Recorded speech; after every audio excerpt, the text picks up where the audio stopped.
My name is Naomi, and at 33 years old, I stood in the grand ballroom of the Waldorf Astoria, watching my family's perfect facade shatter.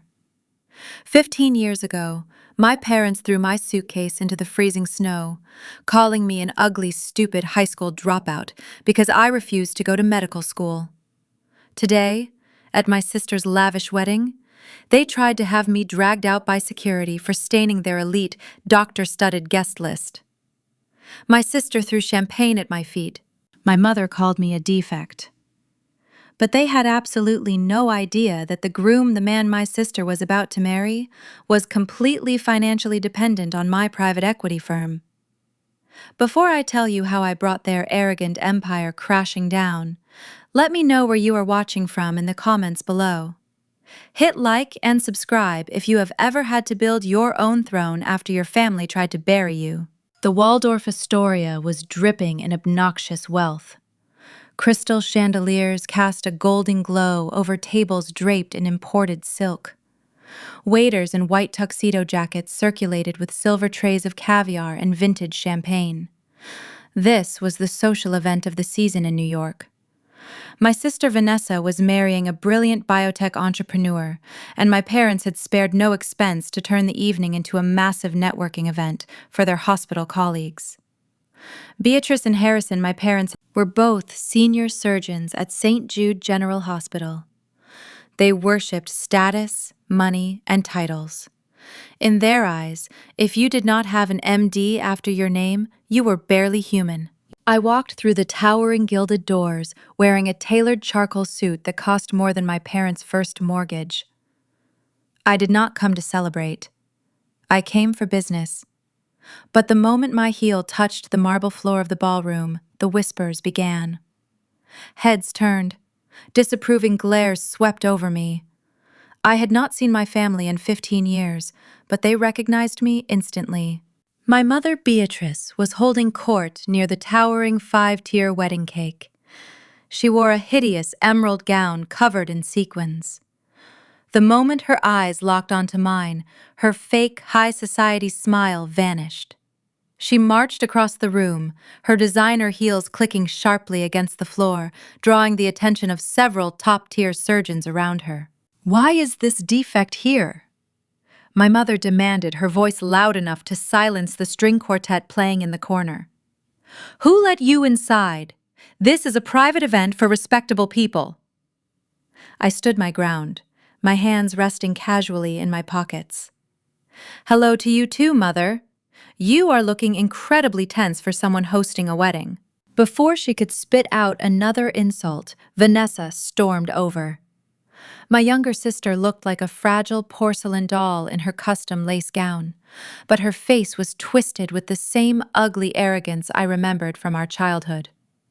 Vanessa was a medical resident, a position my parents had practically bought for her. She pushed past our mother, her eyes wide with rage. "You are not invited!" Vanessa screamed, her voice echoing off the vaulted ceilings.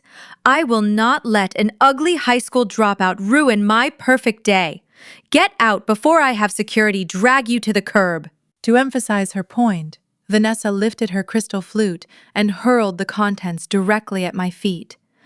The expensive champagne splashed against my leather shoes, soaking the cuffs of my trousers. Several guests gasped.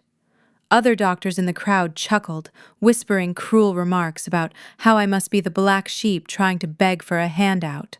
My father, Harrison, stepped out from the crowd. He adjusted his silk tie, looking at me like I was a piece of trash that had blown in from the street. "You have a lot of nerve showing your face here, Naomi. We cut you out of this family like a tumor. You are a disgrace to our name. Security!" He waved his hand toward the entrance. "Remove this woman immediately. She is trespassing." I did not flinch. I did not cry. I simply looked at the three of them taking in their fragile, pathetic egos. I was not the terrified teenager they had abused and discarded. I was the chief executive officer of Vanguard Equity. I managed billions of dollars in assets. I ate people like my parents for breakfast in corporate boardrooms. But before I could unleash my response, a commotion broke out near the main stage. While the champagne soaked into the marble beneath my feet, my mind was violently pulled back to a freezing night 15 years ago. The smell of the spilled alcohol and the cold glare of my father perfectly mirrored the night my entire life changed. I was 18 years old. We lived in a sprawling mansion in the affluent suburbs of Chicago. From the moment I could walk, my parents had mapped out my entire existence. I was going to be a surgeon. I was going to attend an Ivy League medical school. I was going to join their elite country clubs and marry another doctor. There was no room for negotiation. But I hated hospitals. I hated the sight of blood. I possessed a sharp analytical mind tailored for numbers markets and financial models. I wanted to study economics. I wanted to dominate Wall Street. When I won a prestigious national finance competition in high school, my parents refused to attend the award ceremony. Instead, my mother threw my trophy in the trash, calling it a pointless distraction from my biology textbooks. Vanessa, on the other hand, was the golden child. She was 2 years younger than me, stunningly beautiful, and perfectly willing to parrot whatever my parents wanted to hear. She cheated on her chemistry exams, and my parents bribed her teachers to look the other way. She threw massive parties and wrecked my father's car, and they simply bought her a new one. I spent my nights studying and building mock investment portfolios, only to be told I was a severe disappointment. The breaking point happened during the winter of my senior year. I had secretly applied to a top-tier business program in New York and received a full-ride scholarship. When the acceptance letter arrived in the mail, my father intercepted it. I will never forget the look of absolute disgust on his face when I walked into the kitchen. He was holding the torn letter. The fireplace was blazing behind him. "You applied to a business school," Harrison demanded, his voice dangerously low. "After everything we have invested in your pre-med tutoring. After we explicitly told you that you are going to be a surgeon." I stood my ground, my heart hammering against my ribs. "I do not want to be a doctor, Dad. I am brilliant at finance. This scholarship is my ticket to a real career." My mother stepped into the kitchen, her face a mask of pure rage. "Finance is for peasants who count other people's money. You are a stupid, ungrateful child.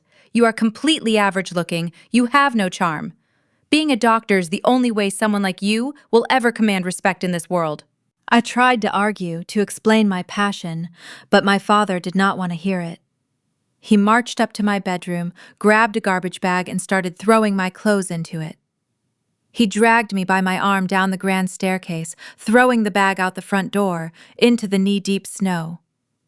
"This family only breeds doctors," he shouted into the freezing night air. "We have no room for a stupid, ugly failure. Do not ever call me Dad again. You are dead to us." The heavy oak door slammed shut. The deadbolt clicked. I was left shivering in the snow, wearing nothing but a thin sweater, clutching a garbage bag of clothes. I had no money. I had no phone. I watched through the glowing living room window as Vanessa hugged my parents, laughing at my misery. She pointed at me through the glass and mocked my tears. That night, walking miles through the snow to find a bus station, something inside me died. The desperate need for their approval froze over, replaced by an unbreakable, terrifying ambition. I promised myself I would build an empire so massive, so powerful, that one day they would have to look up just to see the bottom of my shoes. The sharp voice of the head of security snapped me back to the present reality of the Waldorf Astoria ballroom. 2 large men in black suits were approaching me, their hands reaching out to grab my arms. "Ma'am, you need to leave the premises immediately," the security guard said roughly. My father crossed his arms, looking incredibly pleased with himself. "Throw her out the back door, where the trash belongs." Vanessa giggled, leaning against our mother. "Goodbye, Naomi. Try not to ruin anyone else's night with your miserable existence." I did not move. I maintained my calm, icy posture. I slowly reached into my tailored suit jacket, preparing to hand the security guard my black card and identify myself. But the intervention came from an unexpected direction. "What the hell are you people doing?" A deep, commanding voice boomed across the room. The crowd parted instantly. Andre the groom sprinted toward us. He was a tall, striking African-American man with a brilliant mind and a reputation for absolute integrity. He had spent the last 7 years building a revolutionary biotech startup from the ground up. He was wearing a custom tuxedo, but his face was twisted in sheer horror as he looked at the scene unfolding. Andre's sweetheart Vanessa cooed, instantly dropping her nasty tone and putting on her sweet, innocent bride voice. "Do not worry about this. This crazy woman just crashed our wedding. Security is handling it." My mother nodded enthusiastically. "She is a disturbed individual, Andre. We are so sorry for the scene." Andre ignored his bride and his mother-in-law completely. He shoved past the security guards, practically knocking them aside. He stood between me and my hostile family, his chest heaving with disbelief. He looked at my champagne-soaked shoes, then looked at my father. "Are you out of your minds?" Andre yelled, snatching a microphone from the nearby wedding MC. The feedback screeched through the speakers, making several guests wince. He pointed directly at me, his hand shaking with a mixture of anger and reverence. "Do you have any idea who this woman is?" My father scoffed, rolling his eyes. "She is a failed college dropout, Andre. We disowned her years ago. She is nobody." I smiled, slowly locking eyes with my arrogant father, then shifting my gaze to my trembling sister. The trap I had been building for 15 years was finally snapping shut. The power dynamic in the room was about to invert so violently it would give them whiplash. I tilted my head, my voice carrying clearly without the need for a microphone. "You have absolutely no idea, do you? My name is Naomi."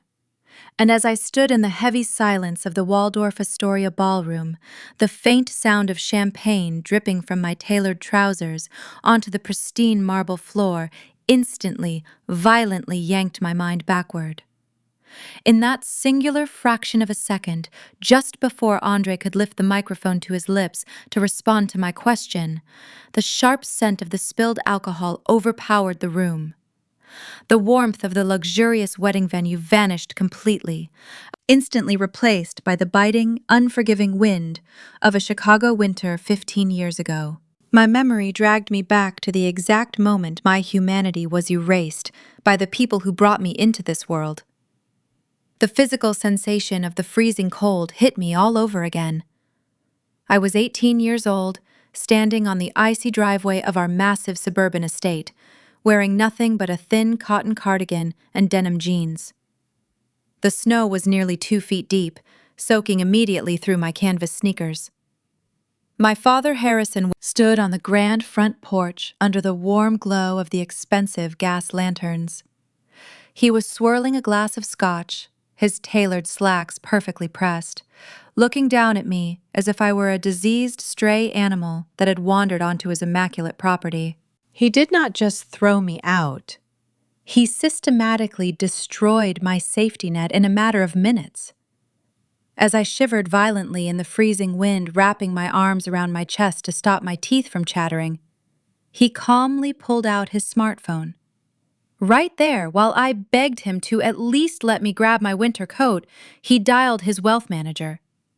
He instructed the bank to immediately liquidate my entire college fund and transfer every single cent into an offshore trust under Vanessa's name. He then called his administrative assistant at St. Jude Hospital, ordering them to cancel my health insurance policy effective at midnight. He wanted to ensure that if I froze to death on the streets, the medical bills would bankrupt me before they ever reached his desk. My mother, Beatrice, stood leaning against the massive oak doorframe. She was adjusting the heavy diamond necklace resting against her collarbone, completely unbothered by the sight of her eldest child turning blue in the snow. When a neighbor's porch light flicked on, drawn by the commotion of my pleading, Beatrice loudly announced into the dark that I had suffered a severe psychotic break.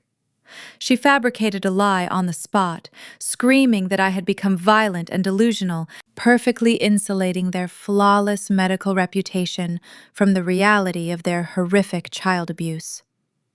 She spun a narrative that I was a lost cause, a tragic medical failure that they had valiantly tried to fix but ultimately had to cast away. But the cruelest betrayal of that night did not come from my parents. It came from Vanessa. My younger sister stepped out onto the porch, wrapped in a thick, luxurious cashmere coat. She was holding the heavy-duty garbage bags that contained the meager belongings my father had allowed me to keep. She did not just drop them, she swung them violently over the railing, aiming for a patch of black ice in the driveway. One of the bags ripped open upon impact. My textbooks, my sketch pads filled with financial models, and my cheap clothes scattered into the dirty slush. Vanessa looked down at me and smiled a wide, victorious smile. She had won the ultimate prize. With me gone, she was the sole heir to their lucrative empire. I was forced to walk 3 miles through a raging blizzard to reach a highway bus stop. The sharp, agonizing pain of frostbite crept into my toes and fingertips with every desperate step. My muscles cramped and my vision blurred from the biting wind. I eventually found shelter in a dilapidated 24-hour laundromat, hiding behind a row of broken washing machines to avoid being kicked out by the manager. I sat on that filthy linoleum floor, clutching my frozen knees to my chest, and stared at my reflection in the glass of an empty dryer. I looked like a shattered, terrified child.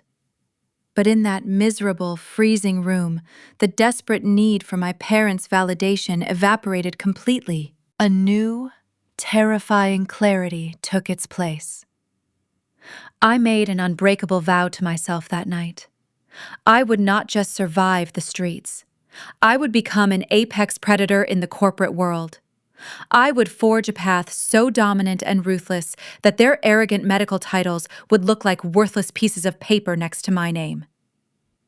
I spent the next 5 years trading cleaning services for nighttime access to library computers. I scrubbed floors just to get near a financial trading terminal. I leveraged my sheer brilliance into a junior analyst position by the time I was 20, tearing through the ranks of arrogant men in custom suits.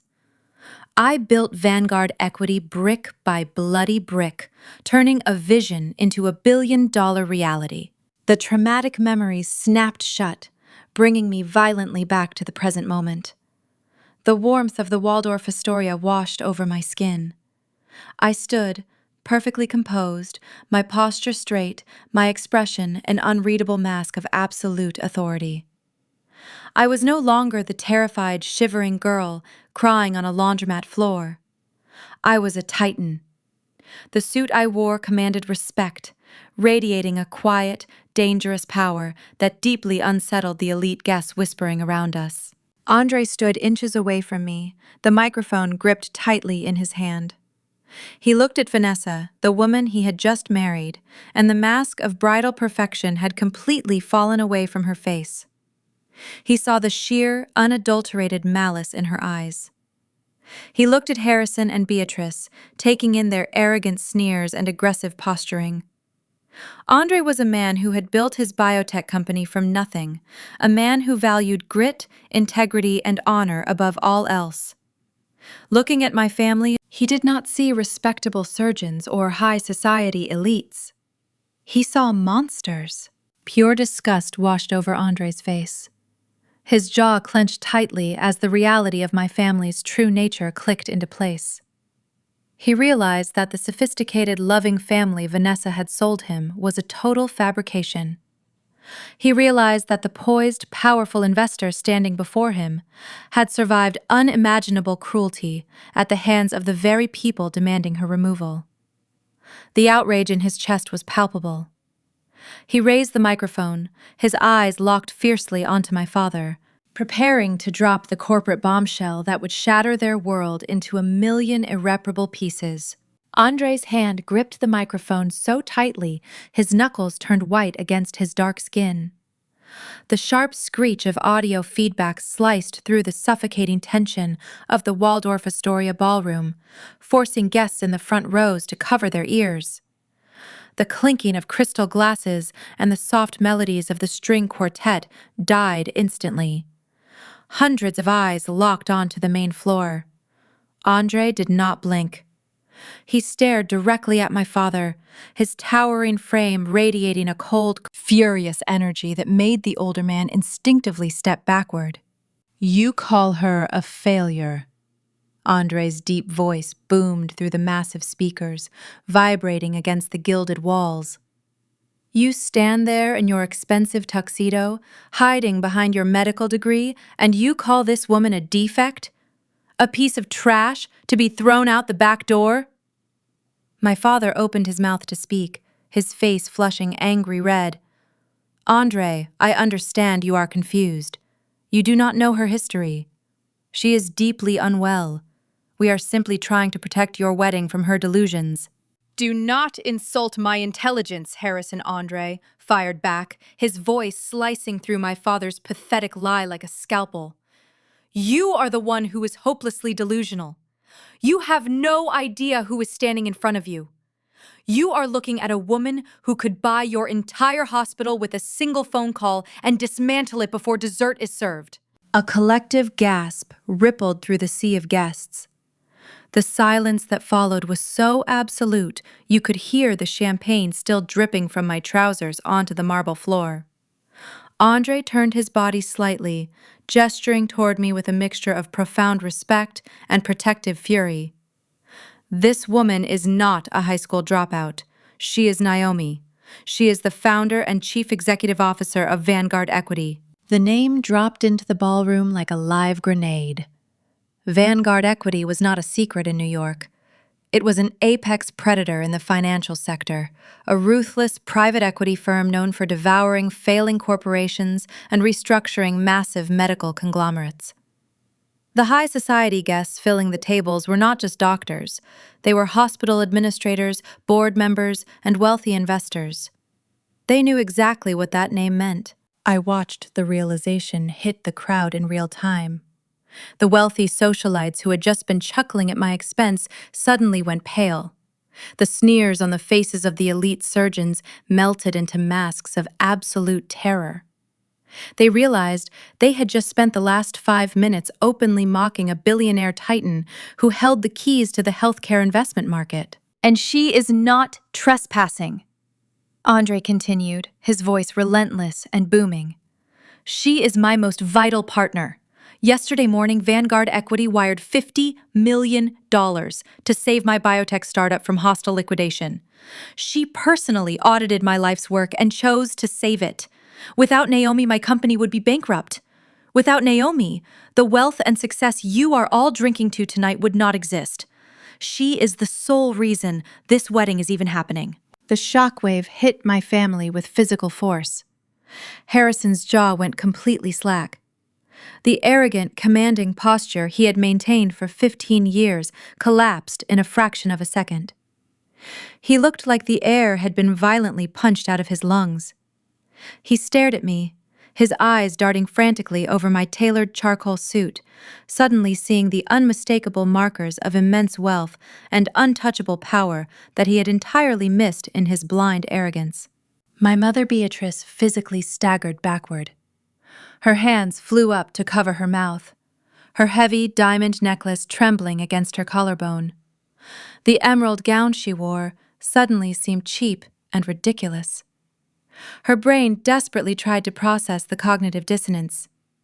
The daughter she had thrown into the snow, the child she had labeled a worthless peasant for choosing finance over medicine, was now the most powerful person in the room. She opened her mouth, but only a pathetic, breathless wheeze escaped her throat. But it was Vanessa's reaction that was the most satisfying. My golden child sister stood frozen in her custom lace gown. The smug, victorious smirk she had worn while hurling champagne at my feet shattered into a million jagged pieces. Absolute panic flooded her eyes. Her entire future was built on marrying into Andre's rising biotech fortune. She had spent the last year bragging to her medical resident friends about her brilliant, wealthy groom, and now the groom was declaring his absolute loyalty and financial dependence on the sister she despised. Vanessa reached out a trembling, manicured hand, trying to grab her husband's arm. "Andre, babe," she stammered, her voice shaking so badly it was barely audible. "You are joking. You have to be joking. This is a mistake. She is lying to you." Andre pulled his arm away from her touch as if she were toxic. He looked at his bride with a chilling realization, finally seeing the rotting core beneath her beautiful exterior. "There is no mistake, Vanessa. The only mistake was me believing your family had a shred of decency." The power dynamic in the room had fully inverted. The suffocating weight of my family's medical aristocracy had been entirely eradicated by the brutal reality of corporate dominance. I finally moved.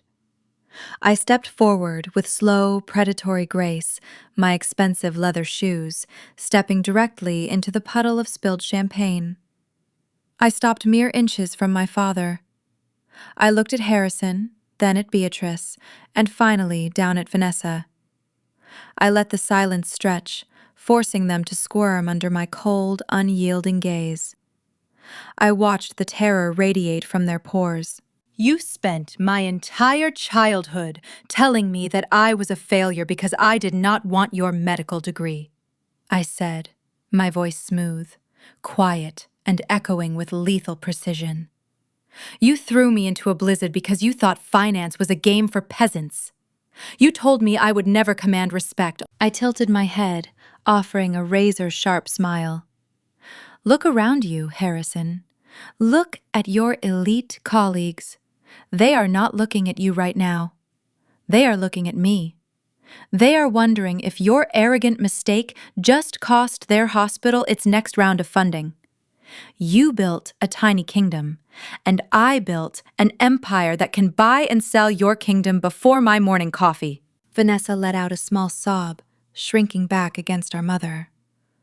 "Naomi, please," she whispered, the malicious bride completely replaced by a cornered, terrified child. I shifted my gaze to her, my expression hardening into absolute ice. "Do not flatter yourself, Vanessa. I did not come here to celebrate your wedding. I do not care about your dress, your cake, or your fabricated medical career." I turned my eyes back to my trembling parents, delivering the final, devastating blow. "I came to audit my investment, and right now, the only thing I see is a massive liability." I turned on my heel, the sound of my leather shoes sharp against the marble floor, and began walking toward the grand exit of the ballroom. Behind me, the heavy silence finally broke. The elite crowd erupted into a chaotic frenzy of frantic whispers. The senior surgeons and hospital administrators, who had looked at me with open disdain only moments ago, were now practically climbing over each other to catch my eye. They were desperate to secure a nod of recognition from the chief executive officer of Vanguard Equity. But my focus remained entirely on the heavy gilded doors ahead. I had delivered my message. I had seen the absolute terror in my family's eyes. My work here was done for the evening, but parasites rarely let a host walk away without a fight. The sheer blinding greed of my parents instantly overrode their public humiliation. The sudden realization that their discarded, unwanted daughter was a billionaire triggered a terrifying and instantaneous shift in their psychology. They realized they were not just losing face in front of high society. They were losing access to unimaginable wealth. Before I could even reach the sprawling grand lobby, the rapid, desperate clicking of my mother's designer heels echoed behind me against the vaulted ceiling. "Naomi, darling, please wait," Beatrice called out, her voice echoing through the massive corridor. Her tone was completely transformed. The venomous, arrogant shriek that had demanded my immediate removal by security was entirely gone. In its place was a sickeningly sweet, completely fabricated tone of maternal desperation. I stopped and turned slowly. They flanked me just as I stepped into the massive, empty foyer of the Waldorf Astoria, far away from the prying eyes of the ballroom guests. Harrison rushed ahead, intentionally blocking my path to the main revolving doors, panting slightly from the effort. He reached out, a wide, paternal smile plastered across his face. It was the most grotesque, unnatural expression I had ever seen on him. He spread his arms wide, stepping forward as if attempting to pull me into a warm, tight embrace. "My brilliant girl, Harrison," said, his voice thick with a completely fake display of overwhelming emotion. "Just look at what you have accomplished. Look at the massive empire you have built from absolutely nothing. We are so incredibly proud of you, Naomi. We always knew you were destined for greatness. You always had that special spark in you, even when you were young." Beatrice stepped up right beside him, her hands reaching out eagerly to grab mine. She was practically vibrating with greed, her eyes darting over the expensive tailoring of my suit. "We always knew you had this incredible fire inside you," she cooed, completely ignoring the fact that barely 20 minutes ago she had loudly called me a defect in front of hundreds of people. "Throwing you out that night was the absolute hardest thing we ever had to do as parents," Beatrice continued, forced tears actually welling up in her eyes on command. "It broke our hearts to see you out there in the cold, but we knew it was the only way to truly push you to your full potential." She took another step closer, desperate to bridge the physical gap between us. "It was tough love, Naomi," my mother insisted, her voice trembling with practiced manipulation. "We had to break you away from the safety and comfort of our nest so you could learn to fly on your own 2 feet. We knew you were getting complacent. Just look at how incredibly strong our parenting method made you. You would never be the wildly successful woman standing before us today without that crucial push we gave you. We gave you the greatest gift a parent can give. We gave you resilience." I did not just step back. I looked at their outstretched, grasping hands as if they were coated in toxic waste. The sheer audacity of their gaslighting was almost impressive in its sickness. "Do not touch me," I commanded, my voice dropping to a low, dangerous register that echoed violently off the crystal chandeliers above us. The sheer, unyielding authority in my tone made them both freeze instantly. Their arms dropped awkwardly to their sides. The fake loving smiles faltered, replaced by a flicker of genuine, unmasked panic. They were suddenly remembering that they were not talking to a frightened teenager anymore. They were standing in the way of an apex predator. "You do not get to claim my victory, Harrison," I said, taking a slow, deliberate step forward, forcing him to instinctively step back toward the glass doors. "You do not get to rewrite our brutal history just to soothe your fragile, pathetic egos and line your pockets. You did not give me tough love. You threw an 18-year-old girl into a raging blizzard to freeze to death because my ambition threatened your superficial country club image." I kept my eyes locked onto his, refusing to let him look away from the reality of his own actions. "You liquidated my college fund out of pure spite while I was shivering on the icy pavement. You explicitly instructed your staff to cancel my health insurance, hoping I would be destroyed by medical debt before the sun even came up. You did not build me. I built myself completely in spite of you. I survived the freezing streets, the crippling hunger, and the grueling cutthroat corporate ladders while you spoon-fed your golden child every conceivable privilege in the world." Vanessa had quietly followed them out into the lobby. She stood a few feet away, clutching the ruined skirt of her expensive wedding dress. She looked completely shattered, her eyes red and puffy from crying over Andre's devastating public rejection.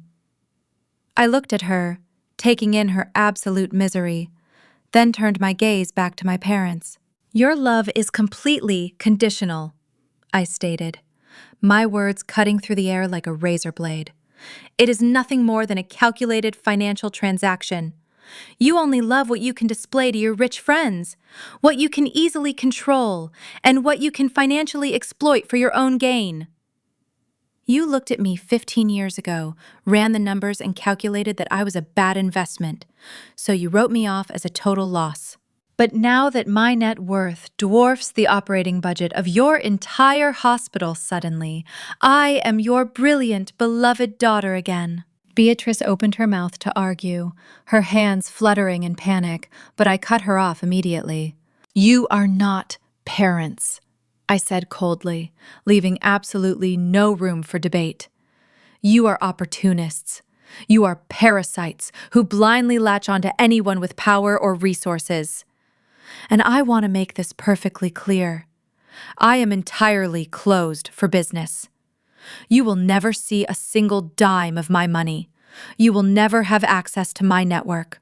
You will walk back into that ballroom right now, and you will face the absolute ruin of your social reputation. You are going to have to explain to all of your elite colleagues why the billionaire who holds their funding considers you to be an absolute liability. I stepped gracefully around my father, my posture rigid and unyielding. Through the large glass doors, I could see the valet already pulling my black luxury car up to the curb. I paused right at the exit and looked back at the three of them one last time. Beatrice was trembling uncontrollably, her fake maternal mask fully slipping to reveal pure, desperate greed and absolute terror. Harrison stood, utterly defeated, his shoulders slumped, finally realizing his clumsy, arrogant manipulation had completely failed against me. Vanessa just stared at the marble floor, her fraudulent, bought-and-paid-for life unraveling before her very eyes. "Have a wonderful evening," I said, my voice entirely empty of any emotion. "Try not to choke on the wedding cake." I pushed through the heavy revolving doors and walked out into the cool, crisp New York night. I did not look back as the powerful engine of my car roared to life, leaving my parents and my sister standing utterly humiliated, exposed, and entirely powerless in the empty lobby of the Waldorf Astoria. The morning sun pierced the windows of my Manhattan penthouse office. Last night's pathetic display at the Waldorf Astoria felt irrelevant compared to the global asset transfers flashing across my monitors.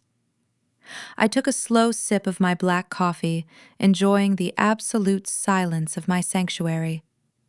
But the silence did not last. My private cell phone vibrated violently against my mahogany desk. I glanced at the caller ID. It was an unknown number, but I knew exactly who it was. The parasites were awake. I ignored it until the 7th consecutive call.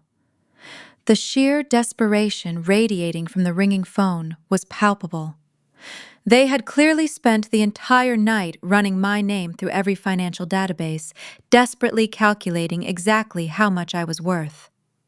I pressed the speakerphone button, leaning back in my leather chair. "Hello, Harrison," I said, my voice entirely flat. There was absolutely no hesitation and no apology for the horrific things they had said to me just 12 hours ago. "Naomi, we need to talk immediately," my father barked through the speaker. It was the sharp, commanding voice of a senior surgeon issuing an order to a subordinate. He was actually trying to reclaim his authority over me. My mother's voice chimed in, instantly frantic and shrill. "Naomi, your sister is completely inconsolable. She has been crying hysterically in her hotel room all night. Andre abandoned her at the reception and refused to answer her calls. You have completely ruined her wedding day, and you need to fix this right now." I stared at the financial ticker moving across my screen, almost laughing at their profound delusion. "I ruined her wedding," I repeated. "Let me remind you, Beatrice, I walked into the room and you called me a defect. Your golden child threw champagne on my shoes. I did absolutely nothing but exist." "That is entirely beside the point," Harrison interrupted aggressively. "You are family. Families fight, but we take care of our own.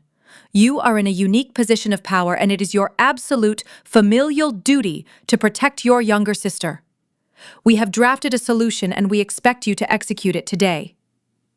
I raised an eyebrow, genuinely fascinated by the depths of their narcissistic sickness. A solution. Please, Harrison, enlighten me.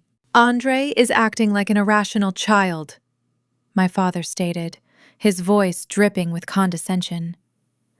Since your firm holds the debt to his biotech company, you clearly have him on a tight leash. You are going to use your leverage as his primary investor to force him to sign over 51% of his company's equity directly to Vanessa. She deserves a controlling stake for the emotional distress he caused her last night. He publicly humiliated her, and he needs to pay for that mistake. I took another sip of my coffee, letting the sheer absurdity of his demand settle into the room. You want me to force a highly successful, self-made entrepreneur to hand over majority control of his life's work to a woman who contributes absolutely nothing to his business. She is his wife, Beatrice shrieked through the speaker. She is entitled to his assets. You owe it to this family to secure her future. We made you the ruthless, successful woman you are today. If we had not pushed you out into the world, you would not have the power to make this happen. You owe us a return on that investment, Naomi. The logic was perfectly emblematic of their toxic dynamic. I was no longer a person to them. I was simply a heavy financial weapon they intended to aim at anyone who denied their golden child exactly what she wanted. But Harrison was not finished. And there is a second condition he demanded, completely ignoring my silence. Vanessa's reputation in the medical community has taken a severe hit because of Andre's little stunt. We need to reestablish her status immediately. You are going to liquidate a portion of your personal assets and fund a $5 million luxury private clinic in Manhattan for Vanessa to run.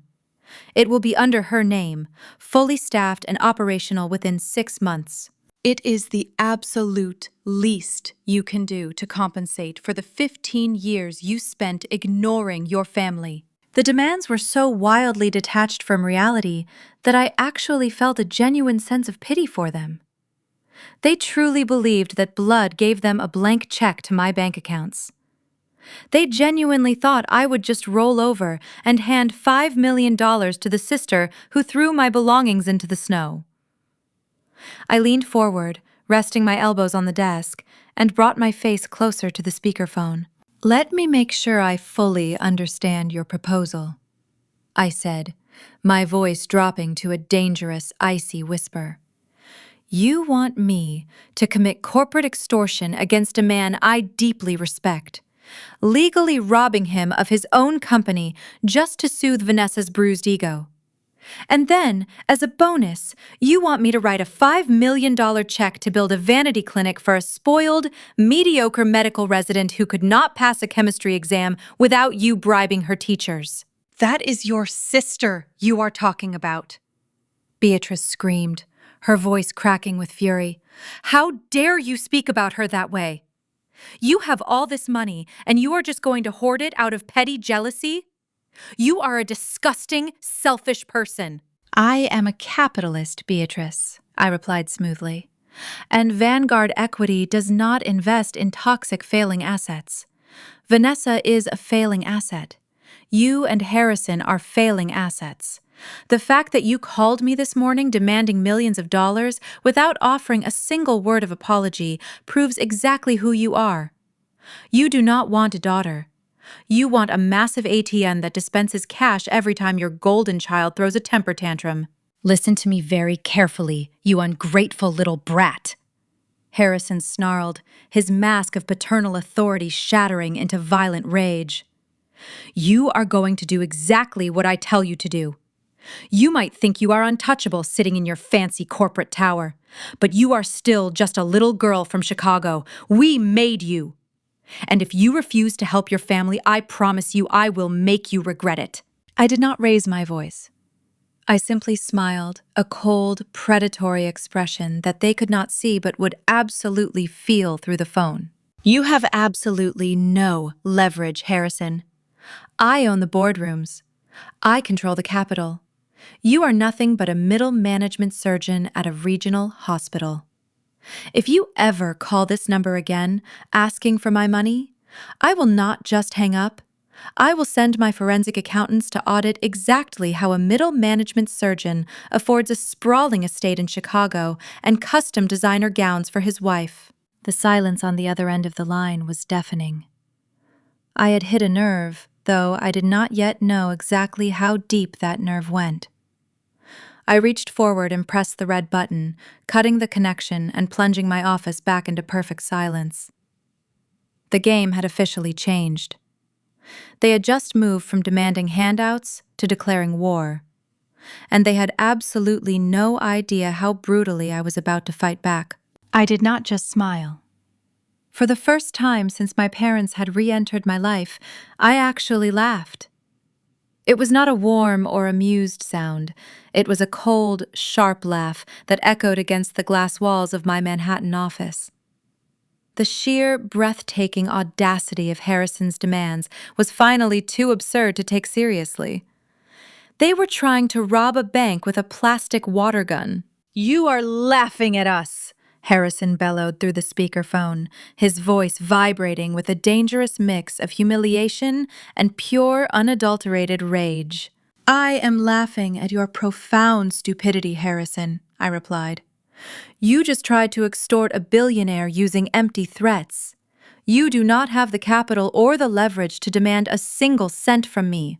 The answer is no. You will not get a single share of Andre's company, and you will not get a private clinic for your fraudulent golden child. You will get absolutely nothing." The line went dead silent for a fraction of a second. When Harrison spoke again, the fake, loving father act was entirely gone. He had officially dropped the mask. He was no longer trying to manipulate me. He was preparing to destroy me. "You think you are so smart because you manage a hedge fund," Harrison snarled, his voice trembling with venom. "You think your money makes you untouchable. But you forgot who you are dealing with, Naomi. I am not just a surgeon. I am the chief surgeon at St. Jude Hospital. I sit on the advisory board of the American Medical Association. I have the ear of every major hospital administrator, pharmaceutical executive, and healthcare regulator on the East Coast." I leaned back in my chair, staring at the phone, allowing him to dig his own grave. "Vanguard Equity invests heavily in the healthcare sector." Harrison continued, his tone turning incredibly malicious. "You rely on hospital contracts and clinical partnerships to keep your portfolio profitable. How do you think your board will react when the chief surgeon of St. Jude publicly blacklists your firm? I will personally ensure that every major medical institution refuses to do business with you. I will go to the press. I will tell them you are an unstable, vindictive corporate raider." He was breathing heavily into the receiver, clearly proud of his little strategy. "I will ruin your reputation in the medical establishment, Naomi. I will make your firm radioactive. By the time I am done with you, your investors will pull their capital and your precious empire will collapse like a house of cards. Now, you have exactly 24 hours to secure that clinic for your sister, or I make the first phone call, Harrison," I said calmly. "What?" he snapped. I reached over and pressed the red button on the console. The call disconnected instantly. I did not waste my breath on a rebuttal. I simply cut him off mid-sentence, leaving him screaming into the void. The absolute worst thing you can do to a narcissist is deny them an audience. My office fell back into a comfortable silence, but my mind was racing. I stood up and walked over to the floor-to-ceiling windows, looking down at the sprawling, chaotic streets of New York City. Harrison's threat was clumsy and arrogant, but it had sparked a very specific realization in my mind. My parents were incredibly wealthy by normal standards. A senior surgeon makes a substantial income, but the lifestyle they lived was astronomically expensive. I thought back to the massive estate in Chicago. I thought about the designer gowns, the vintage sports cars, and the cash they threw at Vanessa. Buying her way into medical school alone would have cost hundreds of thousands in under-the-table donations. Add the lavish vacations and the country club memberships, and the financial picture became incredibly clear. I crossed my arms, tearing their financial reality apart piece by piece. The math did not add up. A chief surgeon's salary could not possibly sustain that level of grotesque luxury for over a decade without massive debt. But Harrison did not sound like a man drowning in debt. He sounded invincible. And people who think they are invincible usually have a very dirty secret keeping them afloat. They would never stop. Harrison and Beatrice were parasites. If I simply ignored them, they would spend the rest of their lives launching vindictive attacks against my firm. They would try to bleed me dry through sheer attrition. The only way to deal with a parasite is to completely eradicate its food source. I walked back to my desk and dialed the direct extension for my head of corporate intelligence, Elias. He was a former federal investigator whom I paid to dig up the darkest secrets of my rivals. He answered on the first ring. Elias, I need you to initiate a deep dive. I instructed, my voice entirely devoid of emotion.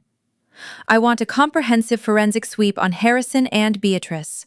I want every bank account, every offshore trust, and every tax return for the last 15 years. Understood, Elias replied instantly. What is the primary target? St. Jude General Hospital, I said. My father just threatened to use his position there against Vanguard Equity. I want to know exactly how much power he actually has. More importantly, I want to know how a hospital administrator and a surgeon are funding a lifestyle that belongs to a Saudi prince.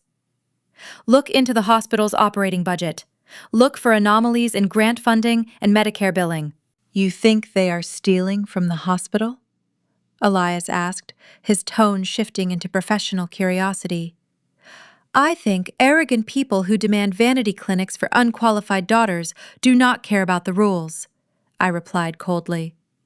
They think nobody is watching them. Find the rot, find the stolen money, document every single cent. I will have a preliminary report on your desk by tomorrow morning, Elias promised. I hung up the phone feeling a deep sense of satisfaction. Harrison thought he was initiating a corporate war. He thought he was playing chess against a frightened little girl. But he had just invited a predator into his home. He had forced me to look under the floorboards of his perfect life.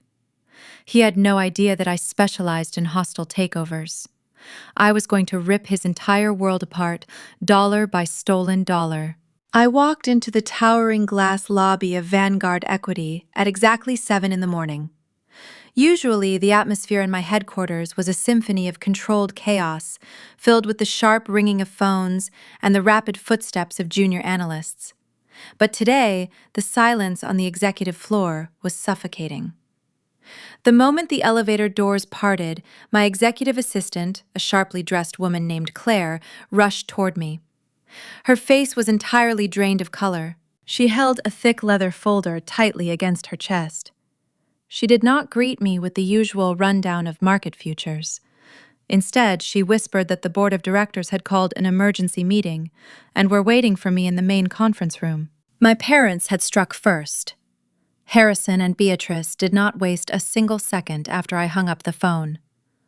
They knew they could not defeat me financially, so they decided to attack the absolute foundation of my power.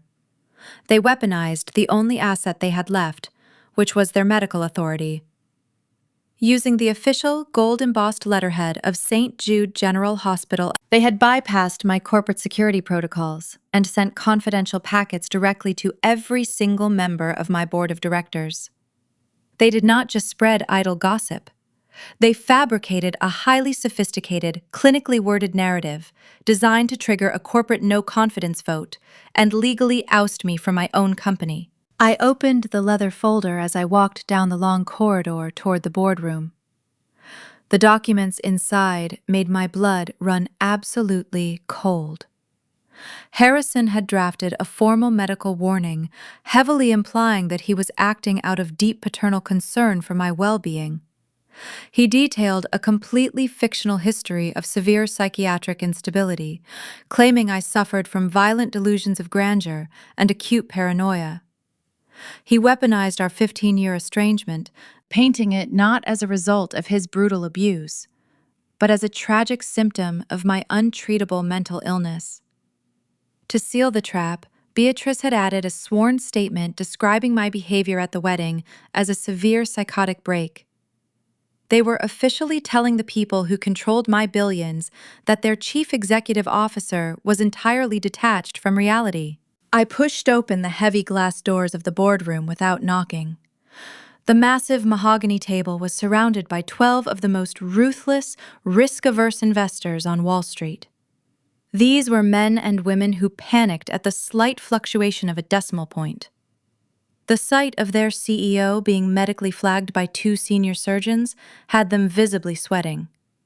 The chairman of the board, an older billionaire named Arthur, sat at the head of the table. He looked at me with a mixture of pity and deep financial concern. The packets from St. Jude Hospital were sitting in front of every single chair. The trap was set perfectly. If I showed even a fraction of an emotion, if I raised my voice or acted defensive, I would immediately validate my parents' fabricated diagnosis. Naomi Arthur started his voice, heavy with forced sympathy. We received some highly disturbing communications this morning from the chief surgeon at St. Jude. It concerns your mental fitness to lead this firm. The claims in this file are severe. They suggest a pattern of psychiatric instability that puts our entire asset portfolio at massive risk. We have a fiduciary duty to our shareholders to take these medical warnings seriously. We need to discuss a temporary leave of absence until a full psychiatric evaluation can be completed. They were trying to bench me. A temporary leave would instantly signal weakness to the market, plummeting our stock and giving Harrison exactly what he wanted. I did not sit down. I walked slowly around the edge of the large table, my posture radiating absolute control. I looked at each board member, making deliberate, unyielding eye contact. "Arthur," I said, my voice perfectly level and echoing with cold authority. "You are holding a piece of paper written by a man who just asked me for a $5 million bribe less than 24 hours ago."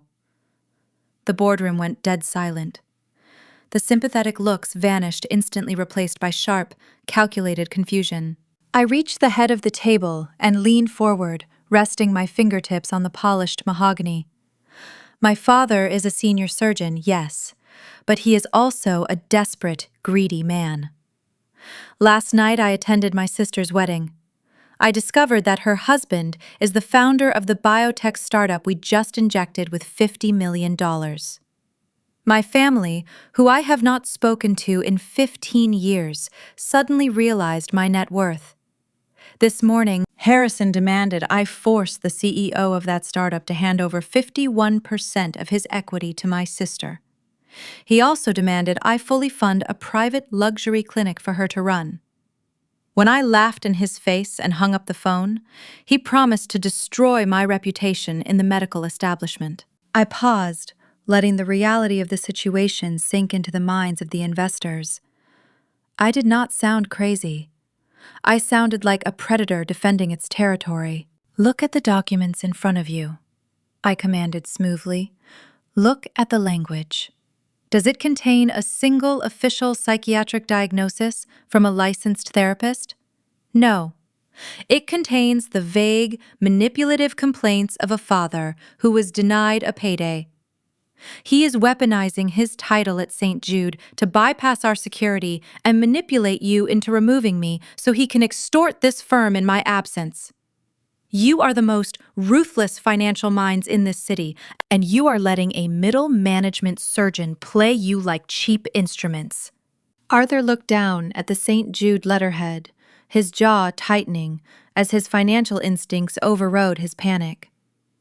The other board members began flipping through the documents again, this time viewing them not as medical warnings, but as a clumsy corporate attack. The tension in the room shifted violently. The fear of my supposed insanity was instantly replaced by an overwhelming anger at being manipulated by an outside party. I stood up completely straight, buttoning my suit jacket. Vanguard Equity is my company. I built it from the ground up, and I will not allow two desperate parasites to threaten our capital. If you want a psychiatric evaluation, I will gladly provide one from an independent medical board this afternoon. But if any of you ever entertain a threat from my family again without consulting me first, I will personally see to it that you are permanently removed from this board." I did not wait for their response. I turned on my heel and walked out of the glass doors, leaving the board members in stunned, compliant silence. I had won the battle, but the adrenaline pulsing through my veins told me the war was just escalating. Harrison and Beatrice had crossed a line that could never be uncrossed. They tried to take my life's work. It was time to completely eradicate theirs. While I was busy securing my boardroom against my parents' clumsy assault, my younger sister was launching a far more insidious attack on her own marriage. The rejection of her $5 million vanity clinic had pushed Vanessa into a state of manic entitlement. She was entirely incapable of accepting the word no. If her wealthy older sister would not willingly hand over the cash to fund her extravagant lifestyle, Vanessa decided she would simply extract it from the next closest source. She turned her sights directly onto her new husband. Andre was a brilliant scientist, but his fatal flaw was his absolute trust in the woman he had just married. He was deeply distracted by the massive influx of $50 million from my firm, buried in clinical trials and aggressive expansion plans. He left the daily administrative logistics of his personal life in Vanessa's hands. It was the equivalent of handing a starving vulture the keys to a slaughterhouse. Sitting in the living room of their luxury penthouse, surrounded by unopened wedding gifts, Vanessa opened Andre's heavily encrypted laptop. Because she was officially listed as his spouse and emergency proxy, she had full access to the startup's secondary operating accounts. The screen glowed with the massive balances Vanguard Equity had just deposited. To Vanessa, those numbers were not clinical research funds or employee salaries. They were a personal insult. She stared at the screen, her mind twisting the reality of the situation to fit her toxic narrative. She genuinely convinced herself that since I had ruined her wedding and humiliated her family, this money was rightfully hers. It was an emotional tax that her husband and her sister simply owed her. With a few quick, calculated keystrokes, the embezzlement began. Vanessa did not start small. She created a web of shell corporations disguised as independent medical consultants and offshore supply vendors. She began systematically routing hundreds of thousands of dollars out of Andre's corporate accounts. The money vanished into untraceable offshore trusts registered under her maiden name. The stolen capital was immediately converted into grotesque displays of luxury. While Andre worked 20-hour days in his laboratory trying to cure diseases, Vanessa spent her afternoons browsing exclusive boutiques on Fifth Avenue. She purchased a $250,000 sports car, paying entirely in cash, wired from the Cayman Islands. She bought custom designer handbags that cost more than most people earned in a year. She threw lavish champagne-soaked lunches for her medical resident friends, flashing her stolen wealth and bragging about her brilliant financial acumen. She felt absolutely no guilt. Every time she swiped a stolen credit card, she internally justified it as a righteous victory over me. She thought she was being a mastermind, cleverly outsmarting her cruel billionaire sister and her naive husband. But Vanessa was not a mastermind. She was incredibly sloppy, leaving a massive, glaring digital footprint across international banking servers. And she was completely unaware that my forensic accountants were already actively hunting for exactly that kind of trail.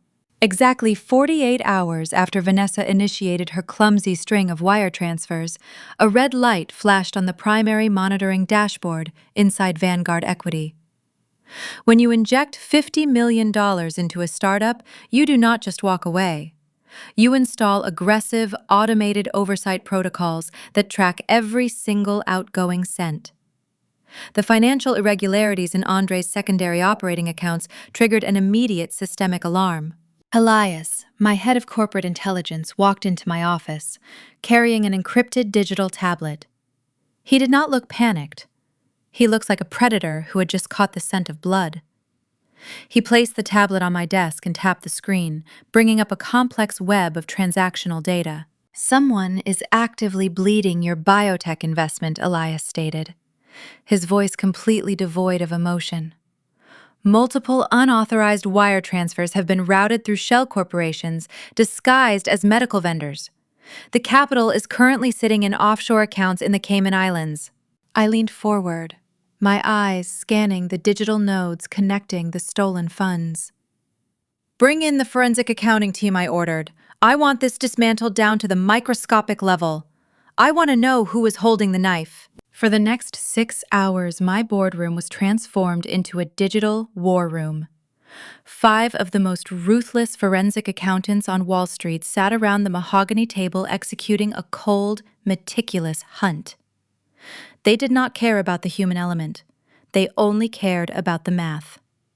They shattered the fake vendor identities within minutes. They bypassed the offshore banking firewalls using proprietary tracking software. The digital footprint was astonishingly arrogant and incredibly sloppy. By late afternoon, the web had unraveled entirely, pointing directly to a single beneficiary. Elias projected the final results onto the massive screen at the front of the room. The face of my younger sister, Vanessa, appeared next to a staggering list of serves. She was the one draining her husband's life work. I stared at her photograph, feeling a dark, satisfying sense of inevitability. I had expected her to self-destruct, but I had not expected her to be this foolish. However, Elias was not finished. While we were mapping her offshore network, we ran a historical sweep on her previous financial behavior to establish a baseline, he explained, his eyes narrowing, and we accidentally kicked open a massive door. Elias switched the slide. A new, far more complex web of transactions filled the screen, dating back nearly a decade. Before she had access to her husband's money, Vanessa was spending hundreds of thousands of dollars a year in cash, Elias said. We traced the origin of those historical funds. They did not come from your parents' personal bank accounts. Every single dollar used to fund her undergraduate degree, her medical school bribes, and her luxury cars was funneled directly from the federal operating budget of St. Jude General Hospital. The air in the boardroom grew incredibly heavy. I stood up and walked closer to the massive digital display, my eyes tracing the glowing lines of stolen capital.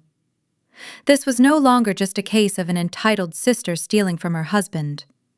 This was a massive systemic financial breach of a major medical institution.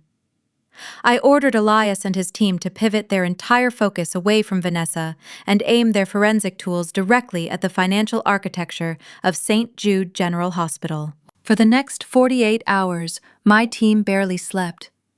They tore through layers of encrypted hospital records, cross-referencing internal surgical logs with federal billing databases. What they uncovered was not just a simple embezzlement scheme. It was a sprawling, highly organized criminal syndicate operating right out of the chief surgeon's office. My parents were not just arrogant doctors, they were federal criminals. Elias compiled the staggering data into a master file. Harrison and Beatrice had spent the last 10 years running a massive Medicare fraud ring. They were aggressively billing the United States government for phantom surgeries, filing claims for complex medical procedures that were never actually performed on patients who did not even exist. They forged patient signatures, falsified medical records, and manipulated post-operative care logs to create a flawless paper trail. But they did not stop at Medicare fraud. Beatrice, who oversaw the hospital's research division, was systematically siphoning federal research grants. Millions of dollars meant for cancer research and pediatric treatments were being quietly diverted into offshore trusts controlled entirely by my parents. They were literally stealing from dying patients and federal programs to fund their country club memberships and their golden child's designer wardrobe. The sheer scale of the theft was breathtaking. The forensic audit revealed that St. Jude General Hospital was secretly bleeding to death. Because of my parents' insatiable greed, the hospital was currently carrying millions in toxic debt and was hovering right on the absolute brink of total bankruptcy. They had hollowed out a respected medical institution from the inside, leaving it an empty shell, ready to collapse at any moment. I sat back in my leather chair, a chilling sense of absolute victory washing over me. Harrison had threatened to use his medical establishment connections to ruin my firm. He had threatened to destroy my reputation. But he was standing on a trap door, completely unaware that I now held the lever. He was not an untouchable medical god. He was a thief committing severe federal crimes. And in the modern American legal system, Medicare fraud of this magnitude did not just result in a slap on the wrist or a revoked medical license. It carried a mandatory, lengthy sentence in federal prison. I looked at Elias, tapping my pen rhythmically against the mahogany desk. Package every single piece of this evidence into a heavily encrypted dossier, I instructed quietly. Prepare it for immediate handover to the Federal Bureau of Investigation. But do not send it yet. I want them to feel completely invincible right up until the exact second I rip their empire out from under them. The glowing monitors in the Vanguard Equity boardroom cast long, sharp shadows across the polished mahogany table. I stood completely still, staring at the financial architecture of my family's impending ruin. Elias had just proved that Harrison and Beatrice were running a massive federal fraud ring. But the final, most devastating piece of the puzzle was still waiting to be flipped over. I wanted to know exactly where every single stolen federal dollar had gone. I knew they were funding their country club lifestyle, but millions of dollars were missing from the hospital's research grants. That kind of capital did not just vanish into designer suits and luxury cars. It was being systematically channeled somewhere highly specific. I ordered Elias to isolate the outgoing wire transfers from my parents' offshore trusts and cross-reference them with the timeline of Vanessa's life. I wanted a complete financial autopsy of the golden child. The forensic team went back to work, their keyboards clacking in the dead silence of the executive war room. It took them less than an hour to crack the final layer of encryption. When Elias pushed the updated schematic onto the main screen, the sheer audacity of the betrayal made me physically clench my jaw. Vanessa was not a brilliant doctor. Her entire identity, her entire pristine medical career was a meticulously constructed, incredibly expensive lie. The timeline began 10 years ago. I looked at the data corresponding to Vanessa's senior year of high school. Her academic records were aggressively mediocre, far below the threshold for the elite undergraduate pre-medical program she had miraculously attended. But the Vanguard intelligence team found the bridge. Exactly 1 week before Vanessa received her early admission acceptance letter, Beatrice had authorized a massive transfer from the St. Jude Pediatric Research Fund. The money was routed through a fake medical supply vendor and deposited directly into a private endowment fund controlled by the Dean of Admissions at Vanessa's university. They had literally stolen money meant for sick children to buy their daughter a seat in a lecture hall. But undergraduate admissions were just the beginning. The fraud escalated as Vanessa approached medical school. I watched as Elias brought up her medical college admission test scores. They were abysmal. She was academically incapable of passing the rigorous entry requirements. So Harrison simply opened the hospital checkbook again. This time, the trail was even more brazen. Millions of dollars in phantom Medicare payouts were funneled into a newly established, totally fraudulent medical scholarship program. This program existed solely on paper, designed entirely to legally bribe the admissions board of a top-tier medical school. My parents bought her a white coat with federal tax dollars. The final, most damning revelation centered on her current medical residency. Securing a highly competitive residency match is the most grueling bottleneck in a doctor's career. Hospitals only select the absolute best candidates. Vanessa, with her bought grades and manufactured accolades, should have never matched anywhere. Yet she was currently a senior resident at one of the most prestigious surgical programs in the city. Elias tapped the screen, magnifying a series of recurring monthly payments. These were not one-time bribes. My parents had set up a continuous pipeline of embezzled hospital funds flowing directly into the surgical department where Vanessa was currently working. They had disguised the payments as collaborative research grants between St. Jude and the residency hospital. In reality, Harrison and Beatrice were fully subsidizing Vanessa's salary and paying a massive premium to the chief of surgery to look the other way, while their incompetent daughter played doctor. I felt a cold, sharp laugh rising in my chest, though my face remained an impassive mask. The hypocrisy was absolutely suffocating. 15 years ago, Harrison and Beatrice had looked me in the eye and told me I was a disgrace to the family name because I chose finance over medicine. They had disowned me, kicked me out of my childhood home, and treated me like a repulsive failure because I refused to follow in their sacred footsteps. They spent over a decade parading Vanessa around as the ultimate success story, the brilliant, dedicated surgeon who carried the family torch. And it was all a complete illusion. Every test she passed, every degree she hung on her wall, every patient she treated was bought with blood money. She was a hollow fraud, propped up entirely by systemic federal theft. The irony was perfectly poetic. I had built a legitimate billion-dollar financial empire with my bare hands, surviving through sheer grit and ruthless intelligence. They had built a fake medical legacy by robbing the federal government and stealing from dying patients. This changes the entire legal landscape of the situation, Elias said, breaking the silence in the boardroom. Your sister is not just an embezzler stealing from her husband's startup. She is the primary beneficiary of a massive federal conspiracy. Her medical license is entirely fraudulent. When this breaks, the authorities will not just strip her credentials. They will investigate every single patient she has ever touched. I nodded slowly. My eyes locked on the digital image of my sister's smiling face on the screen. The trap was no longer just about removing my parents from power. It was about absolute, undeniable annihilation.